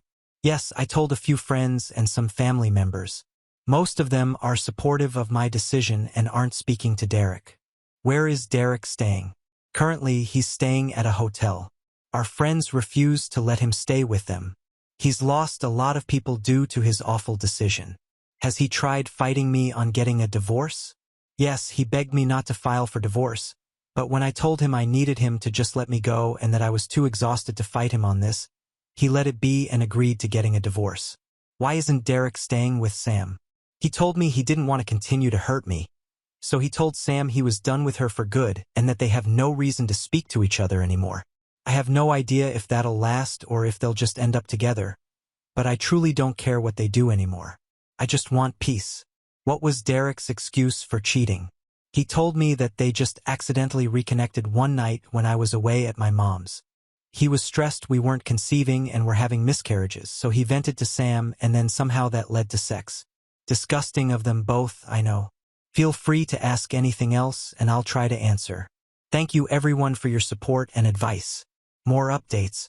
I just found out that he is staying with Sam and not at the hotel. He told me it's too expensive to stay at a hotel and Sam is the only one that'll help him right now. I had a feeling this would happen. Just knowing that they are still probably sleeping together hurts my heart. I talked to a lawyer this morning, and we are proceeding with the divorce and Derek agreed to it. It's actually happening, and I feel some relief that he's not fighting me on this. My mom leaves on Sunday. I'm scared to be alone, but I go back to work on Monday, so I'm hoping it'll be a good distraction. I'll keep updating if anything else happens. Thank you everyone. I am so grateful for you all. Becca's diary. I decided to go through some of Becca's stuff today. I just found her diary in a box in the back of her closet. Would it be wrong to read some of it? I feel like it would help me feel closer to her, but part of me feels like it's wrong too. I haven't told Derek that I found it either, and I'm unsure if I should tell him. What would you do? Update 3. I figured it's been a few days, so I should give a little update. My mom is leaving in a couple hours, so I'll be alone. I'm kind of nervous about it. She helped me stay distracted and kept me going. I don't know how I'm going to handle her being gone. I go back to work tomorrow, first day back since Becca passed away. I'm looking forward to it though, because it'll keep me distracted. Also, I did read some of Becca's diary. It made me love her even more. She was such a sweetheart. I went back a few months and saw that she noticed some weird behavior between Derek and Sam. She didn't mention that she knew of the affair, but she just wrote that she thought it was kind of strange that they all three would hang out more than usual without me. I might read more, but so far I haven't found anything that's disturbing. Just her being a teenager and talking about crushes, fights with friends, happy family memories, etc. Tomorrow I'm also talking to my lawyers, so I might have more updates on that. Thanks for the continuous love and support, everyone. Update 4. Last update for a while. Started randomly getting a lot more messages/comments, so I figured I'd do another little last update. My first week back at work went great. I wasn't expecting it to go so well, but thankfully it did. My coworkers were so helpful and patient with me. On Friday night, I decided I didn't want to stay home all weekend alone, so I decided to drive up to my mom's. It helps I have a 3-day weekend so I can spend more time with her. I'm heading back home tomorrow. Also, for those of you that have messaged me hateful things for reading Becca's diary, I just have to say you aren't in my shoes right now. Telling me I'm a bad mom because I'm reading her diary is just ridiculous. I learned so much more about her, about how caring and sweet she is, and it made me love her even more. It's how I'm able to feel so close to her right now. So please don't tell me I'm a bad parent for just trying to get by one of the hardest times of my life. You have no idea what it's like. I don't have much of an update, so this will be it. I'll come back and update once the divorce happens though. Thank you to those of you that have been nothing but kind and helpful. You help me feel less alone. I'll forever be grateful. Update 5. Sam saw my Reddit post and is threatening to sue me. Sam made a fake FB profile to message me and tell me she wants to sue me for telling strangers about what happened. Derek supports her apparently. I don't need this. Am I not allowed to vent about my life to people online? I just want life to get better. I'm so tired. EFU, Sam. EFU, Derek. Edit. Sam is in the comments and messaged me on here too. Blocked her. Update 6. I don't think I can do this anymore. I've been as strong as I can be, but I have been really struggling. So much is going on, and I'm just so tired. How can I keep going? I just want to be with Becca. I miss her. I miss her smile. I miss her laugh. I miss how she'd try to make you laugh when you were sad by telling dad jokes. I miss how she liked being in the garden with me. I miss seeing all her new drawings. I miss her beautiful lies. I miss everything about her. I just want her back. I need her back. Edit. I'm okay. I just needed a space to vent. I was getting so many messages asking if I'm all right, and I just wanted to say thank you to those that reached out. I am okay. I will be okay. Some days are harder than others, but I think I'll get through this. I'm so grateful for the little community I have here. Thank you all so much. Update 7. Sam took her life on June 20th, 2024. Sam ended up taking her own life on June 20th. I am still trying to process everything. She had hurt me deeply, but this isn't something I wanted whatsoever, and Derek blames me. I feel so many things, and I'm going to be away for a while again, but I wanted to update you all. Thanks for the love, everyone. Update 8. Taking a break from Reddit and going on a trip in a week. Well, I'm doing it. I'm taking the advice that so many of you had. I'm going on a trip. Since my job doesn't need me till the middle of August, I was so lucky. I had my mom come stay with me a lot and had my best friend come stay with me when my mom couldn't. But I felt like I was asking too much of them. So I decided that maybe traveling might actually be a good idea. In a week, I'm going to Norway. Becca and I always wanted to go there one day. It was on our bucket list. I'm actually excited. I'm also thinking of getting a pet when I come back, but might wait till I move. Thank you to those that recommended I do this. Becca would be happy I'm doing this. She'd be so freaking thrilled for me. You probably won't hear from me for a while. I'm taking a long break from Reddit and all my social media. I think it's best for me. But just know I love and appreciate all of you that have been there for me. I would have been so lost without some of you. Yours truly, Alyssa. Now on to the next story. Story 10. My doctors told my husband and me that our baby has severe birth defects. I want to abort, but my husband does not. Original post. My doctors told my husband, 30M, and I, 31F, that our baby has many birth defects. I want to abort, he does not. This was a planned baby, and I'm absolutely devastated. My husband and I met in college and have been married for 6 years now. We have one son who is now 4 years old. I know some people are going to wonder, but yes, we did discuss our moral/political views before even getting engaged, and we're both pro-choice. When we were 21 and 20, we made a stupid mistake that ended in a pregnancy. We were both flat broke and not at all ready for kids. I decided to terminate, and he fully agreed with and supported me. He loves our son so much and is an amazing father. He confided in me that he loved the idea of having a daughter as well. Luckily, we're in a good financial place, so I agreed, and we started trying for a second baby.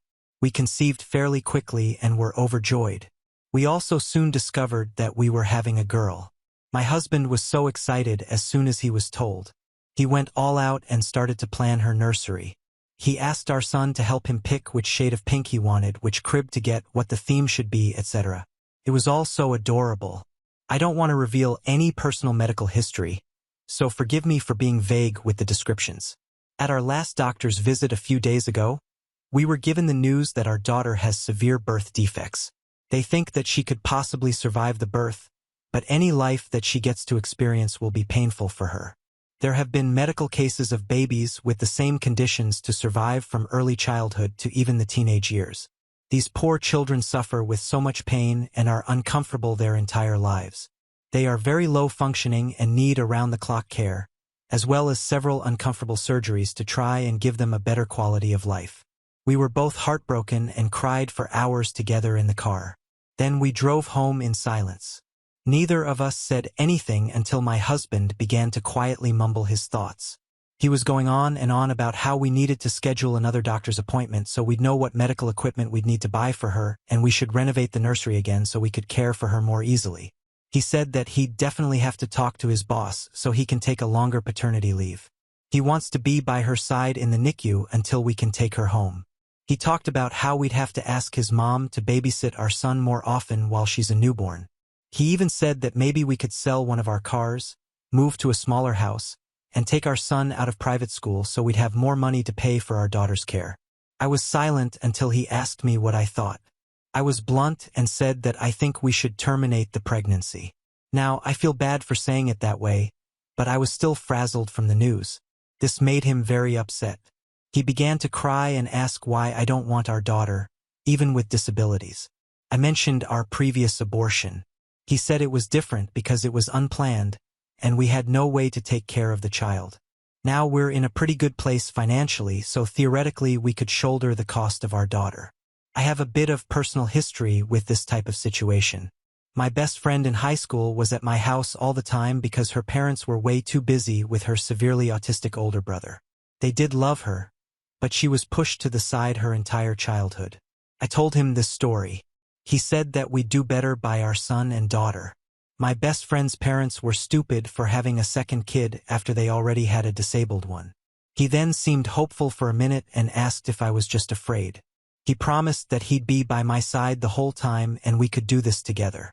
I told him it's not about fear. Our daughter will be in pain constantly if she's born alive. It would be a short and painful life for her. I love this baby so much already. I don't want her to suffer like that. He began to yell that even if she doesn't live long, we could still pour our hearts and souls into making her life as fulfilling as possible. I didn't respond and he stormed inside. It's been a couple days now, and he won't even look me in the eyes. He sits in the new nursery for hours. Our son is very confused. I know he's grieving, but I really don't want to go further with this pregnancy. I love him so much. I have no idea what to do now. TLDR. Husband and I learned that our planned daughter has many birth defects that would devastate her quality of life. I want to abort in order to save her from an existence full of pain. My husband wants to keep her so we can love her for however long she lives. Update 1. My doctors told my husband, 30M, and I, 31F, that our baby has many birth defects. I want to abort, he does not. This was a planned baby, and I'm absolutely devastated. My husband and I met in college and have been married for 6 years now. We have one son who is now 4 years old. I know some people are going to wonder, but yes, we did discuss our moral/political views before even getting engaged, and we're both pro-choice. When we were 21 and 20, we made a stupid mistake that ended in a pregnancy. We were both flat broke and not at all ready for kids. I decided to terminate, and he fully agreed with and supported me. He loves our son so much and is an amazing father. He confided in me that he loved the idea of having a daughter as well. Luckily, we're in a good financial place, so I agreed, and we started trying for a second baby. We conceived fairly quickly and were overjoyed. We also soon discovered that we're having a girl. My husband was so excited as soon as he was told. He went all out and started to plan her nursery. He asked our son to help him pick which shade of pink he wanted, which crib to get, what the theme should be, etc. It was all so adorable. I don't want to reveal any personal medical history, so forgive me for being vague with the descriptions. At our last doctor's visit a few days ago, we were given the news that our daughter has severe birth defects. They think that she could possibly survive the birth, but any life that she gets to experience will be painful for her. There have been medical cases of babies with the same conditions to survive from early childhood to even the teenage years. These poor children suffer with so much pain and are uncomfortable their entire lives. They are very low functioning and need around-the-clock care, as well as several uncomfortable surgeries to try and give them a better quality of life. We were both heartbroken and cried for hours together in the car. Then we drove home in silence. Neither of us said anything until my husband began to quietly mumble his thoughts. He was going on and on about how we needed to schedule another doctor's appointment so we'd know what medical equipment we'd need to buy for her, and we should renovate the nursery again so we could care for her more easily. He said that he'd definitely have to talk to his boss so he can take a longer paternity leave. He wants to be by her side in the NICU until we can take her home. He talked about how we'd have to ask his mom to babysit our son more often while she's a newborn. He even said that maybe we could sell one of our cars, move to a smaller house, and take our son out of private school so we'd have more money to pay for our daughter's care. I was silent until he asked me what I thought. I was blunt and said that I think we should terminate the pregnancy. Now, I feel bad for saying it that way, but I was still frazzled from the news. This made him very upset. He began to cry and ask why I don't want our daughter, even with disabilities. I mentioned our previous abortion. He said it was different because it was unplanned, and we had no way to take care of the child. Now we're in a pretty good place financially, so theoretically we could shoulder the cost of our daughter. I have a bit of personal history with this type of situation. My best friend in high school was at my house all the time because her parents were way too busy with her severely autistic older brother. They did love her, but she was pushed to the side her entire childhood. I told him this story. He said that we'd do better by our son and daughter. My best friend's parents were stupid for having a second kid after they already had a disabled one. He then seemed hopeful for a minute and asked if I was just afraid. He promised that he'd be by my side the whole time and we could do this together. I told him it's not about fear. Our daughter will be in pain constantly if she's born alive. It would be a short and painful life for her. I love this baby so much already. I don't want her to suffer like that. He began to yell that even if she doesn't live long, we could still pour our hearts and souls into making her life as fulfilling as possible. I didn't respond, and he stormed inside. It's been a couple days now, and he won't even look me in the eyes. He sits in the new nursery for hours. Our son is very confused. I know he's grieving, but I really don't want to go further with this pregnancy. I love him so much. I have no idea what to do now. TLDR. Husband and I learned that our planned daughter has many birth defects that would devastate her quality of life. I want to abort in order to save her from an existence full of pain. My husband wants to keep her so we can love her for however long she lives. Relevant comments. My daughter has a 20-year-old autistic, bipolar daughter, my granddaughter. There are 3 daughters in total, 1 older and 1 younger. The autistic child cannot self-entertain and will always have the mentality of a 6-year-old child. My daughter's marriage fell apart, and the ex-husband wasn't around to take any responsibility. Plus, my daughter was rarely reimbursed for medical and dental out-of-pocket expenses. The oldest daughter, the glass child, was parentified so her mother could work nights. She now has gone no contact with her mother and blocked her everywhere due to her childhood losses. The younger child has lived in the shadow of the autistic sister and has many issues going on. My daughter can't leave the 2 of them at home because the older sister becomes violent. When toddlers, the youngest had to have her hair cut short because her autistic sister would pull her long hair out by the roots and rip her scalp all bloodied. It was awful. My daughter is movie star beautiful, but men who have professed their love for her and had wanted to marry her did not want the disabled daughter.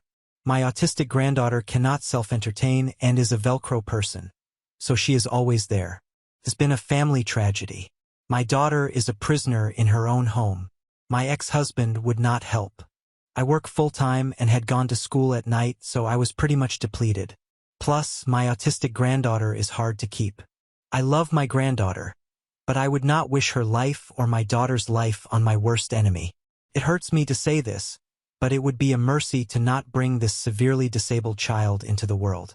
What a cruel thing to bring this unborn child into the world. The husband is out of his mind with grief and cannot see the whole picture. The wife needs to make up her own mind, even with the sad choice to divorce if it comes to it. To the haters out there, unless you have walked in another person's shoes, you cannot understand this catastrophic situation. I would also want to terminate. User: can you guys talk to a therapist? Do you have time? Reply: we have a bit of time, but if we don't resolve this soon, termination will be impossible. Update 2. Thank you all so much for the advice and kind words. I'm sorry I haven't responded to many chats and comments. I've read through them all. The empathy and compassion shown is truly touching. After I made my original post, my husband and I rushed to get a second opinion. Nothing changed, and it was still our original diagnosis. Once I learned that, I scheduled the termination for as soon as physically possible. I didn't tell my husband at first.